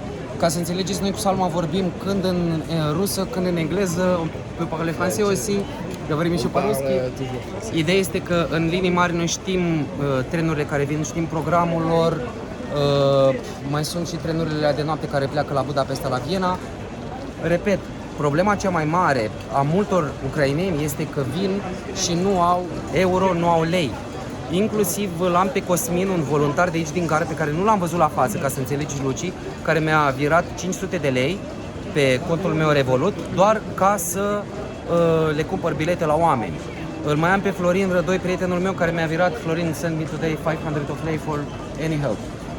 Deci, pur și simplu ne ajutăm mână de la mână. Noi nu lucrăm prin asociație, acum ne-am înscris la Dodo, habar n-am. Dodo ne-a invitat inclusiv la Club Quantic, am fost la concert la Alternosfera. Îți zic, am venit aici la gară pur și simplu să ajut. În primele 3 zile am plecat pe 4 labe, crede-mă, abia mă țineam pe picioare. Am ajuns la Victorie când mergeam pe jos până acasă și abia mă țineam pe picioare, am fost șocat, în stare de șoc. It was like shocking in first days, isn't it? It's still shocking. You get some cases here. Now we're a little bit more adapted, like a little bit more detached. We got adapted, but still Trebuie să traducem, să ne spui? Nu, e ok. Vei pune subtitrări? Știe lumea Așa. engleză. Mai zi-mi o chestie, zi-mi Da. care e procedura. Vine trenul și de acolo voi ce faceți? Uite, chiar o avem pe domnișoara voluntară. Noi suntem mai mulți care venim, de obicei știm cam numărul de persoane, inclusiv și Cristi știe. Cristi? Uite, Cristi e deja ocupat, nici nu avem timp să... Iată, de exemplu, Cristi de foarte multe ori ne spune câți oameni vin. Ne spune, are informații despre câți oameni vin în trenul respectiv, vorbește cu... Cristi? Spune-te rog 2-3 vorbe. Ești super ocupat, da? Nu. Ok. Da. Bun, deci practic vin ei Da. la voi sau vă duceți voi la ei? Practic mergem noi aici pe peron, alții stăm în sala 3, în sala 2, în sala 1, foarte puțin în sala 4, chiar am o mică alergie la sala 4, prietenii știu de ce. E o mică mai mare, uneori chiar am o stare așa neplăcută aici. Nu sunt răutăcios, Dodo, nu sunt. Spune-ne puțin despre asociația ta, ce vom face cu asociația pe viitor, pentru că ne-am înscris în... Ce visez eu? Da. După ce am fost obligat să scoatem asociația pe masă ca să facem aceste contracte la toți voluntarii și mai departe, nu facem nimic altceva decât să vedem dacă statul român, prin Consiliul Europei și alte organisme gen ONU și mai departe, va da niște bani cicăse acestor asociații, inclusiv a acestea în care noi suntem. Vreau ca să ne punem cu toți într-un autocar când se termină totul, când aceste fonduri vor exista, pentru de-aia v-am făcut un contract la fiecare în parte. Fiecare în parte să-și ia banii care aceste organisme europene sau mondiale decid să dea bani acestor voluntari. Ok, vreau să luăm acești bani fiecare în parte, ne urcăm într-un autocar, da, cu toții, și vreau să plecăm în Odessa, că e un oraș foarte aproape. Vreau să vedem la fața locului pe cine am ajutat, cu ce am ajutat și acei bani care i-am căpătat, într-adevăr să ajutăm inclusiv acolo. Punem și o piatră de temelie la reconstrucția orașului respectiv. În alt oraș nu văd, restul mai departe. Nu cred că ai rost să ne aventurăm noi, cine știe pe unde. Spune-ne inclusiv despre proiectul tău cu evenimentul pentru toți voluntarii din țară. Pentru că Foarte important evenimentul ăsta. Eu nu visez că se termină războiul ăsta nenorocit. Toți voluntarii din Curtici, Exacia, Suceava, Brașov, Sibiu, Cluj, acolo unde au fost voluntari și au dat de pe peron în trenuri Pamper și apă, sandwich-uri și așa mai departe. Visez nimic altceva decât să toți voluntarii să-i chemăm la București, să facem un festival de 3 zile în care sunt foarte multe formații care mi-au transmis că vor să cânte pentru acești voluntari și vrem să ne bucurăm să realizăm ceea ce am făcut noi ca voluntari, ca societate civilă în Gara de Nord. Este incredibil că în 21 de zile, fără să ne cunoaștem între noi, nu știu, un număr de 80, 100, 200, 300 de oameni, e greu de evaluat, n-am făcut nimic altceva decât să luăm cele aproximativ 35 de tone de alimente, de bunuri, de pampers, de fructe, apă, sucuri, să le distribuim unor refugiați, care cred că numărul lor depășește câteva, peste 10.000 sigur oricum. Asta e garantat. Dar fără să ne cunoaștem între noi, fără să știm, fără niciun fel de interes, noi practic am distribuit 21 de zile și am ajutat acești oameni cap-coadă, fără niciun fel de o asociație, fără niciun fel de cunoștințe, fără un comandament aparte, nimic. Aici au fost oameni de la DGSMB cu noi, care practic oamenii ăia ne-au ajutat la cazări. și cei de la ISU. După Târziu, aceea. după 21 de zile a venit ISU, dar prima oară au fost și de la DGSMB, care au tremurat aici pe aceste peroane cu mine cot la cot. Ei, dacă dânsii nu cazau oamenii, eu nu aveam unde să-i cazez. Îi găseați în care nu ca pe sarmale pe aici, pe peroane, pe peste tot, că n-aveam unde. Au fost folosite căminele, azinele și centrele pentru homeless, pentru oameni nevoiași. Da? Oamenii străzi. Exact, ei acolo au cazat. Că dacă nu erau dânsii, situația era mult mai gravă. Cam asta e, una peste alta, eu visez să se dea acești bani, cum alte ONG-uri sau asociații, și că fac parte din coordonarea Gării de Nord, care noi nu-i vedem, eu nu i-am văzut după 24 februarie pe niciuna. Sunt unii care i-am văzut, într-adevăr, au muncit cot la cot cu noi, dar nu poate să-și atribui anumite merite pentru că stările 1, 2 și 3 nu sunt făcute de ei. N-au nicio legătură. Acolo este munca mea, munca celor de la DGSMB, da, bunurile celor din Gara de Nord și a cluburilor care mi-au trimis ce am cerut. Expresoare, ceainice, frigidere, cuptoare cu microunde, cetățenii au venit cu ele, dar nici de cum că a venit cineva înaintea mea să pună holșurubul. Sunt asociații care nu cu nimic, absolut cu nimic, doar și atribuie niște merite inexistente. Dar nu contează asta, hai să ajutăm oameni și cam aia. De ce e nevoie acum în gară? Cum ne pot susține iubitorii de mașini? Acum, în momentul ăsta, ce ar fi nevoie urgentă, studentă? Ar fi nevoie de camere de hotel, hotelurile apropiate Gării de Nord, unde...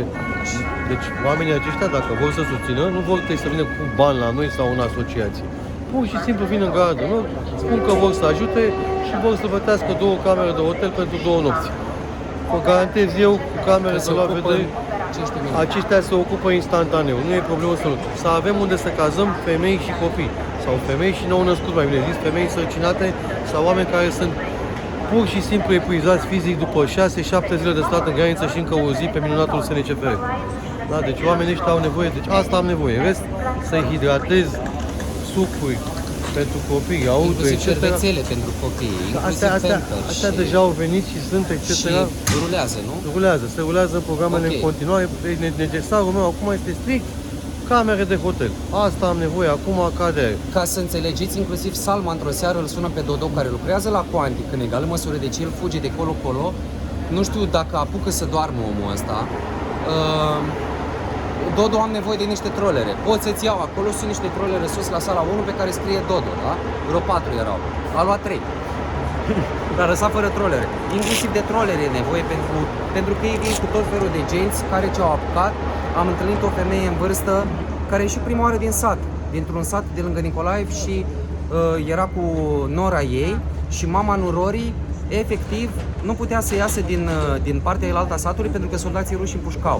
Au găsit, ca să nu ne spună ce auzim noi la știri, noi nu ne mai uităm la televizor, noi știm mai multe, credem, am capul televizor, de aici. Inclusiv doamna aia în vârstă ne-a spus că au găsit soldații ucraineni în tancurile rusești borcane pline cu pastile din alea ca să nu aibă poftă de mâncare și să aibă dorință de a omorâ. Înțelegi? Adică sunt niște povești, mame care plâng lângă noi la casele de bilete, cad pe jos pe acolo. Îl avem pe Alex, traducător, un traducător nu e aici cu noi din păcate, un traducător basarabean de al nostru, care a fost primul la Cogălnicianu, cred, sau nu știu la ce bază, în momentul în care a aterizat avionul ăla F, nu știu care, rusesc, MiG-ul, cu pilotul ucrainean, dacă țineți minte, chiar la începutul războiului, la Bacău, nu mai știu unde a fost, el a fost primul traducător, pentru că el lucrează în forțele astea armate sau nu mai știu, habar n-am. Deci cam astea sunt poveștile, în linii mari, sunt povești nenumărate. Fiecare dintre voluntari am observat că este focusat pe punctul lui de interes, de ajutor, nu știu. Fratele meu foarte mult îi ajută pe bătrâni sau pe oamenii pe care îi vede că sunt nevoiași într-o situație mai puțin bună financiară. Dodo pe mame cu bebeluși, Salma la fel. Băieții cât au cărat tone, sute de tone de bagaje. Victoria se ocupă de transporturi, domnul Cristi Munteanu la fel, Violeta traduce. Deci fiecare dintre noi are câte niște atribuții pe care noi practic, Dodo, n-am învățat aici nimic. Nimeni nu ne-a învățat, nu ne-a învățat pe traseu. Nu v-a spus nimeni nimic, nimeni nu ne-a făcut un instructaj, n-am avut un șef, n-am avut un șef al voluntarilor. Noi, uite așa, ne-am cunoscut din mers. Zi tu, că vorbesc ca un radio. Așa. Mă rog, la radio se vorbesc foarte multe nonsensuri. Astea nu sunt nonsensuri. Nu sunt nonsensuri? El e Mihai la fel, Tudor, nu știu, simt nevoia să-i menționez pe toți ca la Oscaruri, credeți-mă, pentru că... Toți merită menționați pentru că fiecare a lucrat. Cât de puțin a lucrat, a ajutat foarte mult. Și știi, nu este un reper neapărat cât ai lucrat. Un reper, din punctul meu de vedere, este bunul simț, este respectul față de colegul cu care ai lucrat, respectul chiar și față de băieții de la poliția locală, față de băieții de la pompieri, față de cei de la DGASMB. Nu ne împărțim în noi, cu voi, cu nu știu ce. Din păcate, în schimb, au fost anumite asociații care nu au avut respect față de munca noastră sau oameni care nu ne-au respectat foarte mult. Pentru că voluntariatul aici, practic, s-a născut un spirit al Gării de Nord. Noi o să le povestim nepoților despre ce am trăit. Când se va termina toată povestea asta cu Gara de Nord, cred că vom intra toți, nu știu, într-un soi de... sau vom dormi foarte mult, pentru că ne-au afectat toate poveștile astea. Efectiv, ne-au afectat. Au spus niște psihologi, voi nici nu realizați, voi voluntarii, nu știu dacă mă aud că e vocea. Te auzi. Ne-au spus, voi nu realizați că voi voluntarii trăiți acum, la rândul vostru, o stare de șoc. crede-mă, sunt ADHD ceea ce se întâmplă cu mine acum. Sunt niște fenomene psihologice care se vor întâmpla cu noi și vom realiza abia la final. Abia la final ce se întâmplă cu noi. Sperăm să se termine războiul cât mai repede, să se liniștească lucrurile. Marea majoritate a oamenilor, 98% dintre refugiați, vor să se întoarcă înapoi acasă, pentru că, Luci, au fost oameni inclusiv ca tine. Gândește-te că tu, dacă erai în impostaza asta, tu erai la război acum. Oameni care aveau un job, care aveau o activitate, care făceau un vlog. Ne cunoaștem inclusiv și cu domnii, deja am ajuns să cunoaștem controlorii de la tren, nașii, The Godfathers, real. Sperăm de asemenea Guvernul României să susțină în continuare acest demers cu 3 euro pentru refugiați. Și da, am avut și inclusiv oameni care, refugiați ucraineni, care nu au fost foarte respectuoși cu noi, care au crezut că li se cuvine absolut totul, dar vorba aia, nu există pădure fără uscături. De asta, astăzi am vrut să-i cunoști pe marea majoritate dintre ei. Din păcate, sunt foarte mulți oameni care nu sunt aici și care meritau să fie aici, pentru că astăzi nu e despre mine atât de mult, ci despre ei. Francesca, trebuie să o menționăm, Francesca a fost... Am menționat-o, da. Baza noastră. De la sala 2, Sala 2, Bogdana, Pavel, Gluhoedov, ucraineanul, Frank, care s-a ocupat cu ghereta de mâncare și a făcut sandvișuri de aproape lună. Americano-islandezul. Îl mai avem pe un nene englez care locuiește de foarte mulți ani în România și care ajută. Avem mulți refugiați care sunt voluntari. Avem greci care sunt la sala 3, voluntari italieni. Studenți la medicină în România au venit și au ajutat. Și mai e o problemă foarte, foarte mare și facem un apel către Guvernul României să remedieze situația aceasta. Uite, la Salma, de exemplu, am întâlnit inclusiv și pe băieții aceia din Egipt, studenți în Ucraina, care nu vor să se întoarcă înapoi acasă. Să dau un exemplu, am întâlnit un student la medicină de origine egipteană, nu vrea să se întoarcă acasă pentru că dacă ei vor ajunge în Egipt, statul îi va obliga să se înroleze în armată. Și el nu vrea să plece acasă. Ei sunt cumva suspendați în aer. De ce? Pentru că nu au parte de beneficiile pe care le au cetățenii ucraineni aici sau de posibile indemnizații dacă cer azil, da? Pentru că statul român acum încearcă să-i ajute cumva. Adică cei care îi cazează primesc o indemnizație, dar trebuie să-i înscrii la DGASMB la poliție și pentru mâncare, da? Ei, la studenți e o problemă foarte mare. Mai pe scurt, sunt undeva în no man's land, n-au drepturi, Sunt suspendați.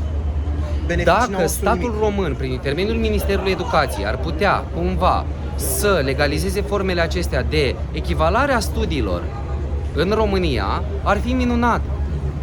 Mai ales că avem nevoie de forțe de muncă, mai ales că foarte mulți tineri ne-au spus, și o să-ți arăt un video mai târziu cu un student egiptean, care ne-a spus că iubește România enorm.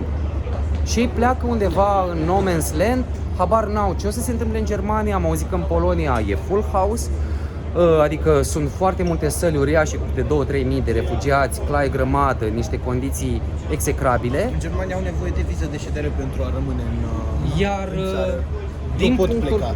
Da, iartă-mă. Iar din punctul meu de vedere, țara asupra căreia apasă greul cel mai mare este Republica Moldova, țara mea de baștină. De ce? Pentru că produsul intern brut al Moldovei este cel mai mic.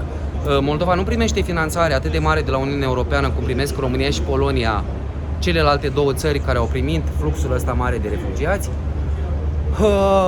Dacă vreți să ajutați, cu mare drag, de trolere e nevoie, ați văzut și Dodo ce a spus, de cazări, inclusiv și de partea financiară. Dar, iată cum am colaborat cu Cosmin, un voluntar, v-am spus, nici nu-l cunosc la față, care mi-a trimis 500 de lei, el vine diminețile, eu de obicei vin serile, îi dau bonuri fiscale pe asociația lui, ne vom întâlni la un moment dat, eu deja am cheltuit din aia 500 de lei 300 și voi da bonurile respective și facturile fiscale. În rest, Doamne ajută, am învățat cât într-o viață, sunt de pe 8 martie aici, dar am senzația că am trăit jumătate de an în Gara de Nord. Ăștia sunt haiducii noștri, dacă pe cineva am omis îmi cer iertare, dar merită fiecare îmbrățișări și aprecieri. Nu ne punem statuie, coborâm de pe soclu, suntem simple furnici care lucrăm atât cât putem. În anumite momente am avut și eu, vă recunosc, căderile mele și am simțit nevoia să stau acasă, să mă uit la un serial pe Netflix. Apropo, episodul 4 din sezonul 5 la Casa de Papel nu e rău, deși multă lume spune că e de cocalar și aștept Peaky Blinders. Zipa. Amin, Doamne ajută, mulțumim lui Dumnezeu. Da svidania. Și vreau să vă prezint pe The Godmother a Gării de Nord, doamna locotenent Daniela Silvi, colonel, tot timpul încurc posturile, nu mă interesează, pentru că noi nu postul contează. Dacă l-ați cunoscut pe Dodo, Godfather-ul nostru, doamna este doamna cu pricina, despre care v-am spus că a dat din propriul buzunar mai mult de 10.000 de lei. Sora dânsei e medic veterinar, le-a organizat carnete de sănătate, pașapoarte pentru cei cu animalele. Deci doamna e specializată, v-am spus, dacă vine un psihiatru la Obregia, ne găsește la fiecare câte o boală, mai multe, 2-3. Acum avem de vis la Obregia. Serios? Doamne, da. Ce situație avem? E cazată la Progresul Leo. Și are a avut o criză, e schizofrenică din copilărie, are o fetiță de 10 ani și împreună cu DGASMD-ul, protecția copilului, Și psihiatric, ca Crucea să Roșie. trecem puțin și către umor, pentru că aici se întâmplă și momente foarte comice, ca să înțelegeți cum ne-am cunoscut noi cu Daniela, poți să le spui celor care urmăresc vlogul lui Luci Popa. Am înțeles. Eu am, ca să înțelegeți, eu am legitimat-o pe doamna colonel.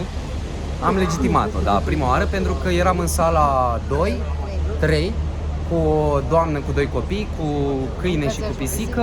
Tocmai le cumpărasem, mi-am ajutat să-și cumpere bilet pentru Budapesta sau Viena. Numai că a intrat o doamnă foarte ciudată, foarte prietenoasă, prea prietenoasă din punctul meu de vedere, care i-a spus: doamne, dumneavoastră nu plecați. Eu nu o cunoșteam, îi zic: cum adică nu plecați? Vă rog frumos. Tocmai în perioada aia apăruseră și niște oameni destul de dubioși, ca să le spun așa, și eu nu am atribuțiile astea, nu am niciun drept legal să fac lucrul ăsta, dar în momentul ăla i-am spus: vă rog frumos să-mi arătați documentul. Și mi-a arătat legitimația de colonel, locotenent colonel. Colonel, locotenent, colonel, așa. Și îi zic și buletinul. Da. Și mi-a arătat și buletinul. Și toată lumea spune cum a reacționat. Colegii tăi, cum au reacționat. Bine, toată lumea din sală a spus: de ce te-ai legitimat? Că nu trebuia să te legitimezi. Ba da, trebuia, mie mi-a plăcut faptul că mi-a cerut să mă legitimez, pentru că pentru securitate, pentru siguranța refugiaților, practic, era ok ce a făcut el. Și de atunci asta e. Doamna atunci a rămas o noapte la Daniela, au mers și la sora dumneiei, sora doamnei Silvii, le-au făcut actele la câine, la pisică, am schimbat biletele și a doua zi dimineața sau în mijlocul zilei, după vreo 2 zile, ceva de genul, nu mai țin minte. Aici oricum trec zilele altfel. Trăim ca în tinerețe fără bătrânețe și viață fără de moarte. În sensul în care creștem ca făt frumos din lacrimă. Eu m-am gândit că nu putem salva pe toată lumea, da? Deci asta e foarte clar. Și atunci eu m-am axat pe cei care au venit însoțiți de animale, pentru că am animale acasă, pentru că am un veterinar acasă. Și atunci și o cameră liberă unde puteau să stea cât timp aveau nevoie. Și acum am o familie, o mămică cu un băiețel și cu un câine imens și frumos, care nu mai pleacă din România, așa că va rămâne cu mine acasă. Iar băiețelul va participa la noi la cursurile de teatru, pentru că tocmai am deschis o grupă a voluntarilor sâmbătă la Studio Belarte. Voiam să-i mai adresez o întrebare Danielei, dacă îmi permis, dar ea e foarte ocupată cu DGASMB-ul, vedeți, aici toată lumea. Salma are o relație foarte specială cu Dodo, cu Godfather-ul nostru, adică ei sunt chiar specializați pe mame cu copii, au o sensibilitate, fiecare cu sensibilitatea lui personală, cum am spus. Cam asta în linii mari, dar oricum sunt foarte multe puncte de suspensie, foarte multe, pentru că se pare că lucrurile încă nu s-au terminat, că to be continued. Tocmai a sunat psihiatru în legătură cu doamna respectivă. Eu voiam o altă întrebare să-ți adresez și să-mi răspunzi cât se poate de cinstit. Pe o scară de la 1 la 10, care este gradul tău de oboseală? Sincer, am foarte multă energie, habar n-am. Dar când duminica am dormit 12 ore, jumătate. Deci, cred că toți trecem prin sindromul ăsta. Avem un cumul foarte mare de energie, nu știu de unde vine. Cred că e o chestiune psihologică, efectiv, corpul și toți fluizii se organizează de așa natură. Când faci bine, te simți bine. Dar când pici. Deci, Când pici, chiar pici, la modul că te deconectezi total. Și spune-mi de asemenea cum reziști psihic. Bine. Da? Da. Cât de Emoții. mult te-au afectat poveștile oamenilor? Mă crezi că din prima zi de când am venit în gară, m-am gândit că ce bine că nu noi avem nevoie de ajutor. Și atunci mi este mult mai ușor să ofer ajutorul decât să primesc în Dar același. cum era dacă treceai tu prin o asemenea situație? Nu vreau să mă gândesc, sincer. Nu vreau să mă gândesc și cu surpriza a fost când oamenii pe care i-am ajutat și foarte deschiși de altfel mi-au spus noi n-am fi făcut pentru voi ce ați făcut voi pentru noi. Asta ți-am spus și eu, ai văzut? Iată, și nu ne-am vorbit înainte. Că Dani era la acordul de GASMB. Dar au înțeles, adică cred că a fost o lecție pentru toată lumea. Cred că și pentru noi și pentru ei. E foarte important să te simți și să tratezi civilizat un om în nevoie, cu speranța că tu, aflându-te în nevoie, cineva te va trata măcar civilizat, dacă nu cu empatie și cu compasiune. Am avut un caz al unei bătrâne pe care am ajutat-o tot așa să-i cumpăr bilet la tren la Varna sau Sofia, că la un moment dat se bifurcă trenul, e același tren, doar că la un moment dat o locomotivă o ia spre Varna, o alta spre Sofia. Și am lăsat numărul în caz de ceva, am o grămadă, deci în lista de telefoane am o grămadă de oameni din Ucraina. Ea a contactat-o pe o altă doamnă cu cățelul, era în Nesebar. Acolo nu primea absolut nimeni cu cățelul. Doamna respectivă m-a sunat, i-am făcut contactul cu Daniela, nici nu cunosc la față pe doamna respectivă. Eram și foarte ocupat, le-am organizat o întâlnire aici, la gară, a luat-o pe doamna respectivă, eram la o zi de naștere, deja am fost și la o zi de naștere în restaurant la Berăria H, la ziua Victoriei, colega noastră traducătoare. Și ce crezi, o pune Daniela pe doamna respectivă pe speaker, ea e în Odessa acum. S-a întors în Odessa, eu n-am cunoscut-o la față, ca să înțelegeți, e o doamnă venită din Nesebar cu mașina, cu cățelul, a stat la Daniela, iată, ca să înțelegeți că aici toți suntem, uite așa, bat telefoane, bate, sună ăla. Astăzi m-a sunat Sebastian, un alt voluntar, să mă roage pur și simplu să traduc pentru cineva, e la un alt centru. Uite, și acum îmi sună telefonul, mami mă sună, o să-i răspund după aceea, că vine și mami. Și apropo de călătorii, ca să vezi că totul e circular, noi plecăm acum cu mami în Polonia, joi, o să ajung și în Cehia să las cățelul pentru o perioadă pe timon, pentru că nu mai fac față efectiv, am foarte multă activitate și începusem să mai povestesc și de Andrei Coman, președintele de la Smart Cup, cu care vom avea o întâlnire mâine, ca să stabilim inclusiv și cu primarul sectorului 4, cu primăria sectorului 4 și cu Federația Română de Fotbal niște meciuri pentru copiii meciuri de fotbal pentru copiii din centre de refugiați, inclusiv cu pizza, inclusiv cu sucuri după, și la noi la Studio Belarte, la Radu Vodă 23A, să vedem în incinta pe baricade, să vedem dacă reușim să găsim o linie de finanțare pentru 3-4 grupe de copii, inclusiv și adolescenți adulți, cu care în viitor să punem în scenă și ceva spectacole de teatru în limba rusă pentru comunitatea de ucrainieni din România. Cu siguranță vor fi oameni care încet cred că vor și rămâne în România. Cred asta, simt asta. Adică apare o comunitate de ucrainieni, dar marea majoritate, 98%, vor acasă. Pentru că e firesc și eu aș fi vrut acasă.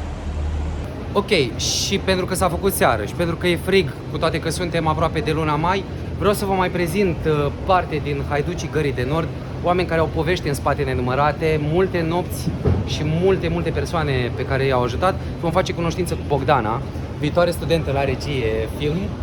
Bună! Spune-ne, Bogdana, câteva vorbe, cum a fost în perioada asta? Tu stai nopțile aici, tu dormi nopțile aici. Trăiesc în gară, efectiv copilul gării. Altfel nu cred că aș putea să explic asta. Am 53 de zile în gară, am numărat înainte să vin aici, trebuie să număr.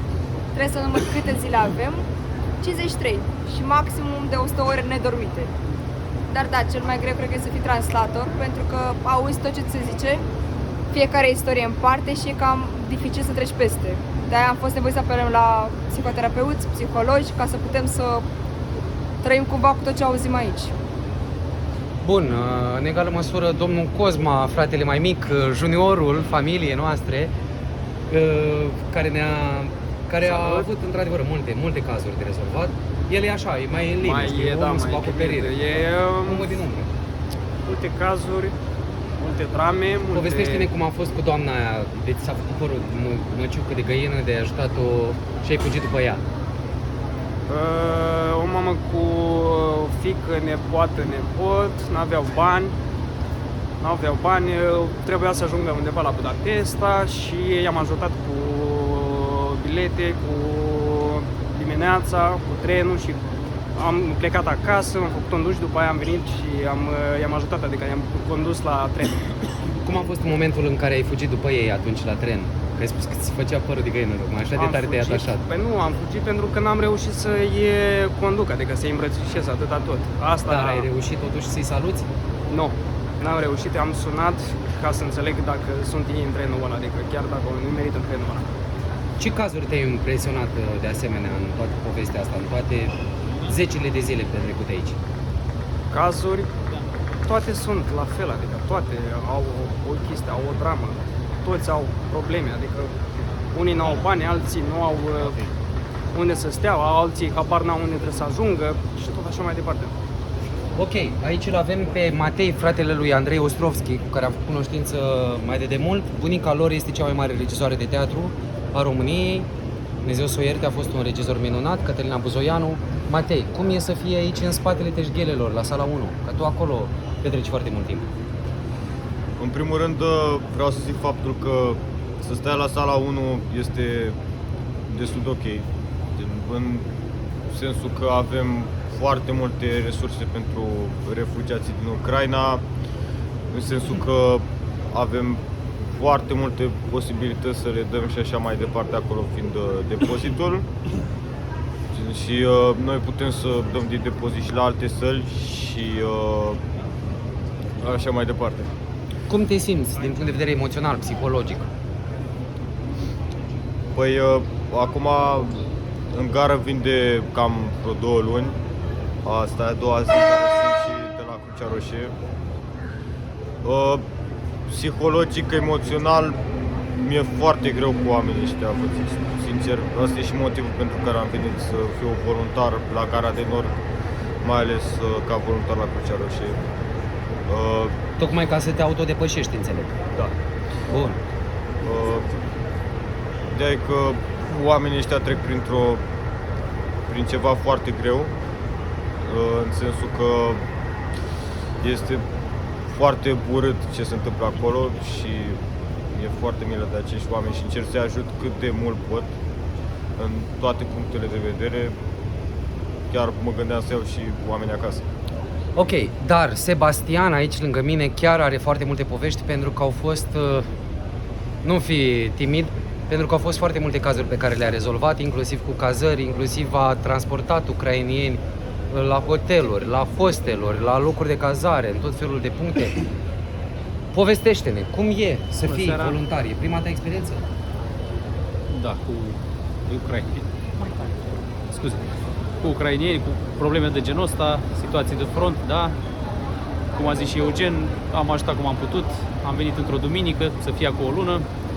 De la o simplă discuție cu prietenii, nu știam, la gară e așa ceva. Am venit de curiozitate, pe la 11 noaptea. La sala 4 am întrebat ce ai de făcut, am transportat la hotel cred că de 3 sau 4 ori cu mașina mea primele grupuri, familii cu copii foarte mici, repede, ca să-i scoatem de acolo, să ducem la confort. Menționez că marele merit al echipei Habitat for Humanity, Ana și Tina, care sunt în vamă la Siret, una dintre dumnealor. Cealaltă organizează în timp record cu mail, cu telefoane, cazări pe urgențe de tipul ăsta, mame și copii. Asta a fost experiența din sala 4. În seara, când i-am transportat, pe la 3 noaptea, ultimul caz, neavând camere la hotel, l-am luat acasă. Și acum stau acasă la mine, mamă și fiică. Între timp, mama și-a găsit de un serviciu, la o școală privată, fata la aceeași școală încadrată într-o clasă specială pentru ei. Sunt ok. Am continuat și pe sala 3, puțin și pe sala 1 unde era nevoie de transport, la fel m-am implicat cu mașina mea. Alți voluntari, alți colegi, văzându-mi implicare, au sărit și ei cum au putut, ba cu bani de benzină, ba conducându-mi mașina când eram eu aici. O mașină break, încape destul, tot motor, pe principiul, tot motor vag. Da, pe principiul haiducie. A fost nevoie, ce motor? Am sărit 1.4 turbo, 140, mulțumesc. Dacă suntem la un vlog de mașini. Bun, și momentan am... Cum reziști psihologic? Am văzut că ai avut o pauză de asemenea. Da, psihologic n-a fost problemă, fizic a fost problemă, m-a luat răceala fără să-mi dau seama, curentul, nu exista. COVID? Nu-l vedem, dar ne rupe. Am băgat la bețe, n-ați de masă troar, n-am avut COVID până acum. Ok. Dar bine că am trecut Nici peste, felicitări, m-am mai refăcut puțin și vin perioade mai scurte pentru că între timp a început serviciul mai intensiv, mai la birou, mai probleme pe acasă, recuperez, cu alte cuvinte, nopțile pierdute pe aici și zilele în care am tot amânat problemele personale. Dar am mulțumirea că, uite, țin în apartamentul meu pe care vreau să le renovez, dar am amânat renovarea, țin 2 familii, mamă și fiică, ele sunt mulțumite, am ținut și alte familii în tranzit și unde pot mai ajuți. Cum reacționează familia ta? Pentru că știu că ai și o fetiță, un copilaș, soția, cum se raportează la... Prima dată i-am dat televizor acasă? Nu, prima dată i-am dat peste cap cu lipsa asta de timp, una, două aici, veni dimineața, veni noaptea. Te susțin, după care au început într-adevăr să... Au rămas din blocajul ăsta, getul ăsta atâta, până la hai să ducem și noi ceva, hai să scoatem în oraș. Fata mea s-a împrietenit cu cealaltă fată cam de vârsta ei. Am adus și alți prieteni care au copii de vârste similare, ies în parc, acum discută pe TikTok. Au o legătură bună, zic eu, nu strânsă ca și cum s-ar ști de o viață, dar e ajută reciproc, să zic. Învață română, iar arată 2-3 cuvinte. Cum crezi că se vor putea integra copilașii ucraineni care, să zicem ipotetic, dacă războiul continuă? Ce soluții vezi? Nu sunt de specialitate, pot să zic ce am observat. Întotdeauna când ești într-un moment mai jos sau mai indecis, dacă ai noroc să găsești pe cineva să-ți întindă o mână sau să fie alături de tine, demarajul ăsta, prinzi viteză și te acomodezi. Dacă nu, te învață viața, ca la orice vârstă, ca la orice situație. Și cu școala, cu cursurile, crezi că există o posibilitate ca Ministerul Educației să echivaleze studiile, să le ofere posibilitatea de a merge la școală? Aș risca să intru într-un domeniu străin de mine, dar ce văd la cazat la mine, e bine până acum și se adaptează din mers și partea română și partea cealaltă. Cam așa. Ok, am vrut să-i cunoașteți pe fiecare dintre ei pentru că acești oameni în spate au un mega complex, adică sunt oameni plini de povești, efectiv plini de povești și vreau să-l cunoașteți inclusiv pe Pavel Glupoedov, dar să aruncăm o privire și asupra acestor voluntari și a domnului Lasmurd împreună cu cei de la ambulanță. Pavel, if you can tell us a few words, because you know, he came from Russia. It's very weird because he is Ukrainian citizen that lived in Russia, worked there, but he's total against human being, against that war. He even wanted to go at the war to fight, but his real fight is like in Gara de Nord here in Romania.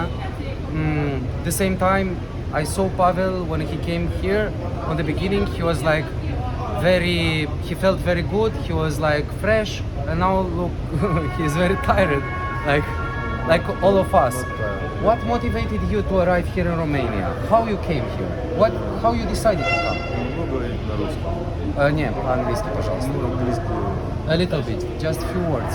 Okay. And louder. I come to Romania.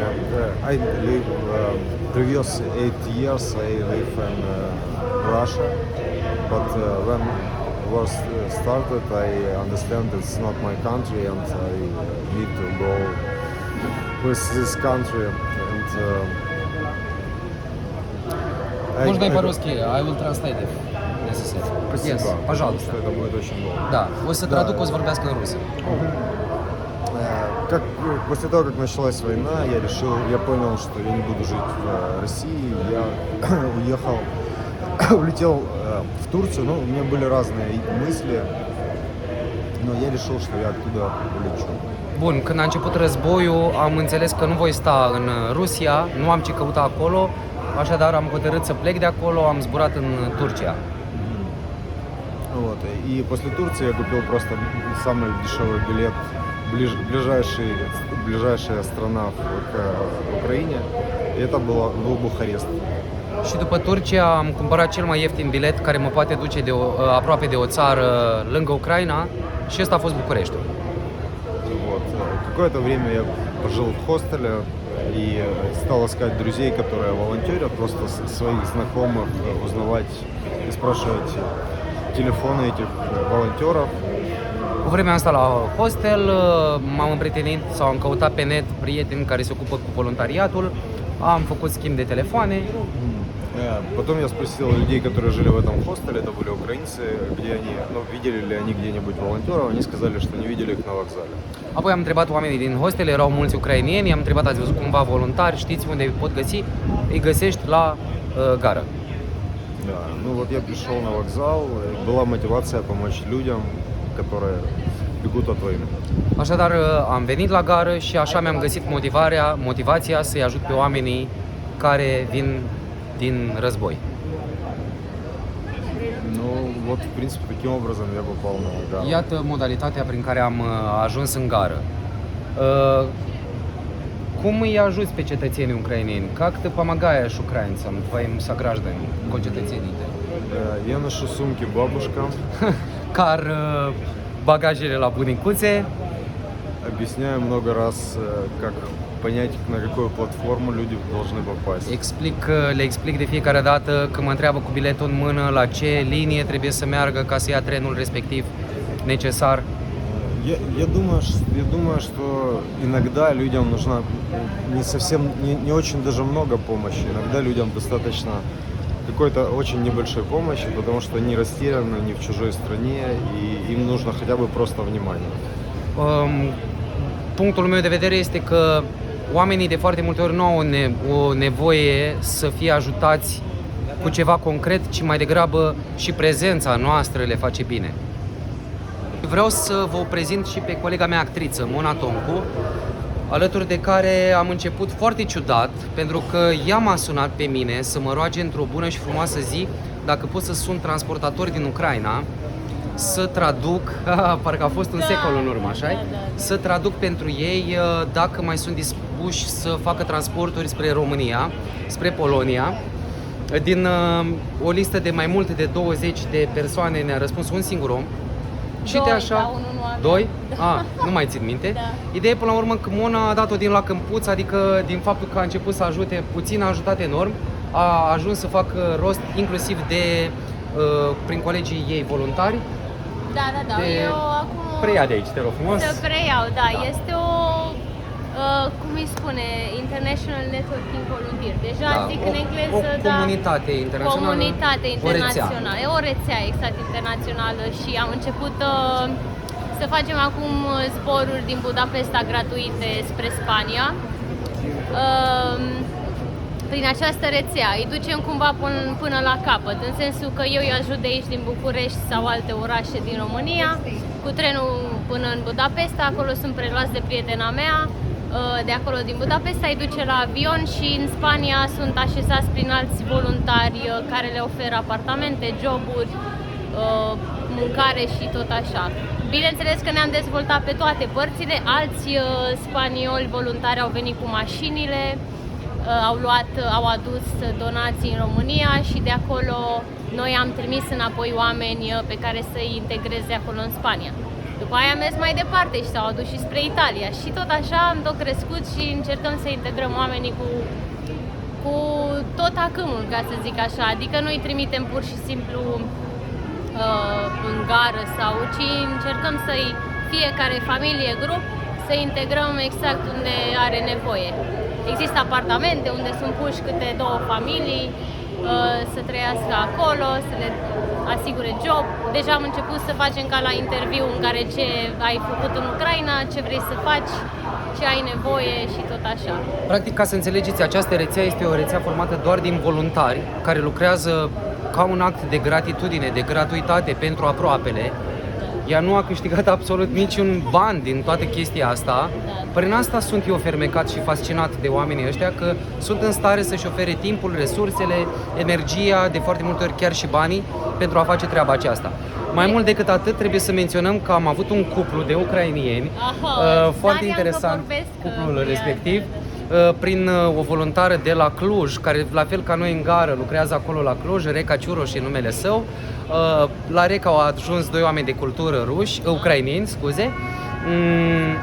Dumnealui e chiar dramaturg și a scris inclusiv texte pentru cântăreți cunoscuți.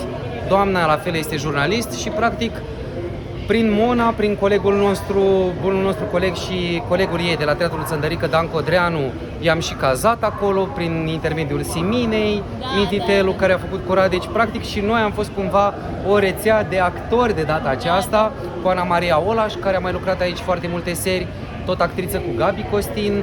Să menționăm că soțul Reca Iciuro și la fel regizor de teatru. Deci, practic, cumva, prin voluntariatul ăsta ne-am apropiat noi, actorii. Norocul acestor oameni a fost că au venit cu mine la ambasadă, le-am purtat noroc, am fost îngerul lor păzitor, așa mi-au spus, și au obținut amândoi viza. Dar recunosc că în perioada aceasta e puțin mai, adică mai ușor să iei viză în calitate de cetățean ucrainian. De asemenea, ca să poți să zbori din Budapesta, de exemplu, cu avionul în calitate de cetățean ucrainian, îți trebuie neapărat pașaport biometric. Nu. E bine, acum, Mona preia de aici. Da, e bine, nu e nevoie, pentru că nu pot da mai multe detalii, dar ideea este... A găsit soluții. Că se poate merge cu orice fel de... Am trimis cu orice fel, cu buletin intern, cu orice fel de carte de identitate. Și vreau să specific numele grupului în care am început să fac acest lucru, se numește Voluntari în Europa. Volunteers in Europe. E în română chiar. Da? Da, e o tipă româncă stabilită în Spania care are acest grup. Și prin el am început. Cumva datorită Monei și echipei cu care a colaborat, mulți ucraineni acum sunt undeva în Spania, sunt protejați, intră în programe inclusiv de protecție socială, sunt două tipuri, sau azil sau temporary protection. Da, exact, sunt cei care au nevoie de ajutor vor doar să stea, să le dăm un job, apartament, sau cei care... Vor azil. Exact, care putem să-i trimitem la Crucea Roșie, de exemplu. Cei care au pe cineva în Spania e și mai ușor, îi așteaptă pur și simplu la aeroport primind un zbor gratuit spre Spania. Și au indemnizații, primesc la un moment dat inclusiv și vize de reședință. Da, ei trebuie să petreacă câteva zile acolo. Au, nu mai știu cum mai e legea acum, dar au câteva zile în care trebuie să decidă dacă rămân acolo, dacă vor primi statutul acesta de protecție, cum și noi avem în țară. Toate țările europene au statutul acesta. Mona, mulțumim mult și felicitări pentru ce faci alături de colegii tăi de la Voluntari în Europa. Da, mulțumim. Am făcut o echipă bună. Da.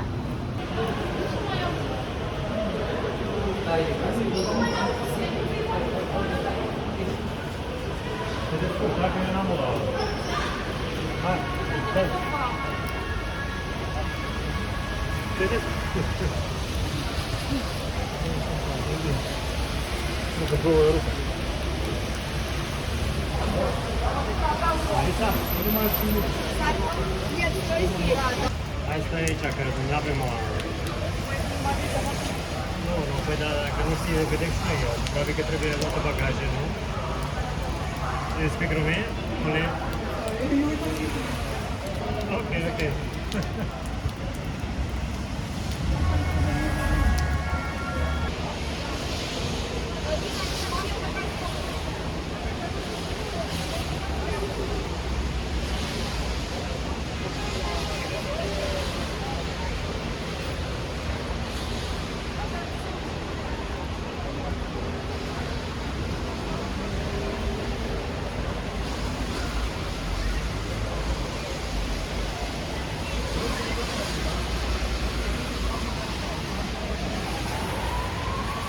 Hola. Hola, Verónica. Hola, Verónica.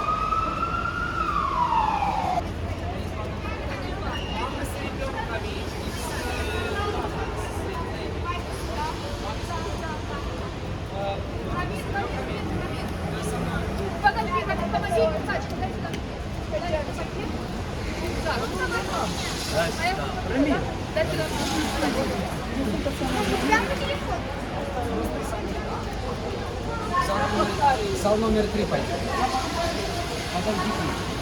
Сейчас нужно садиться и потом...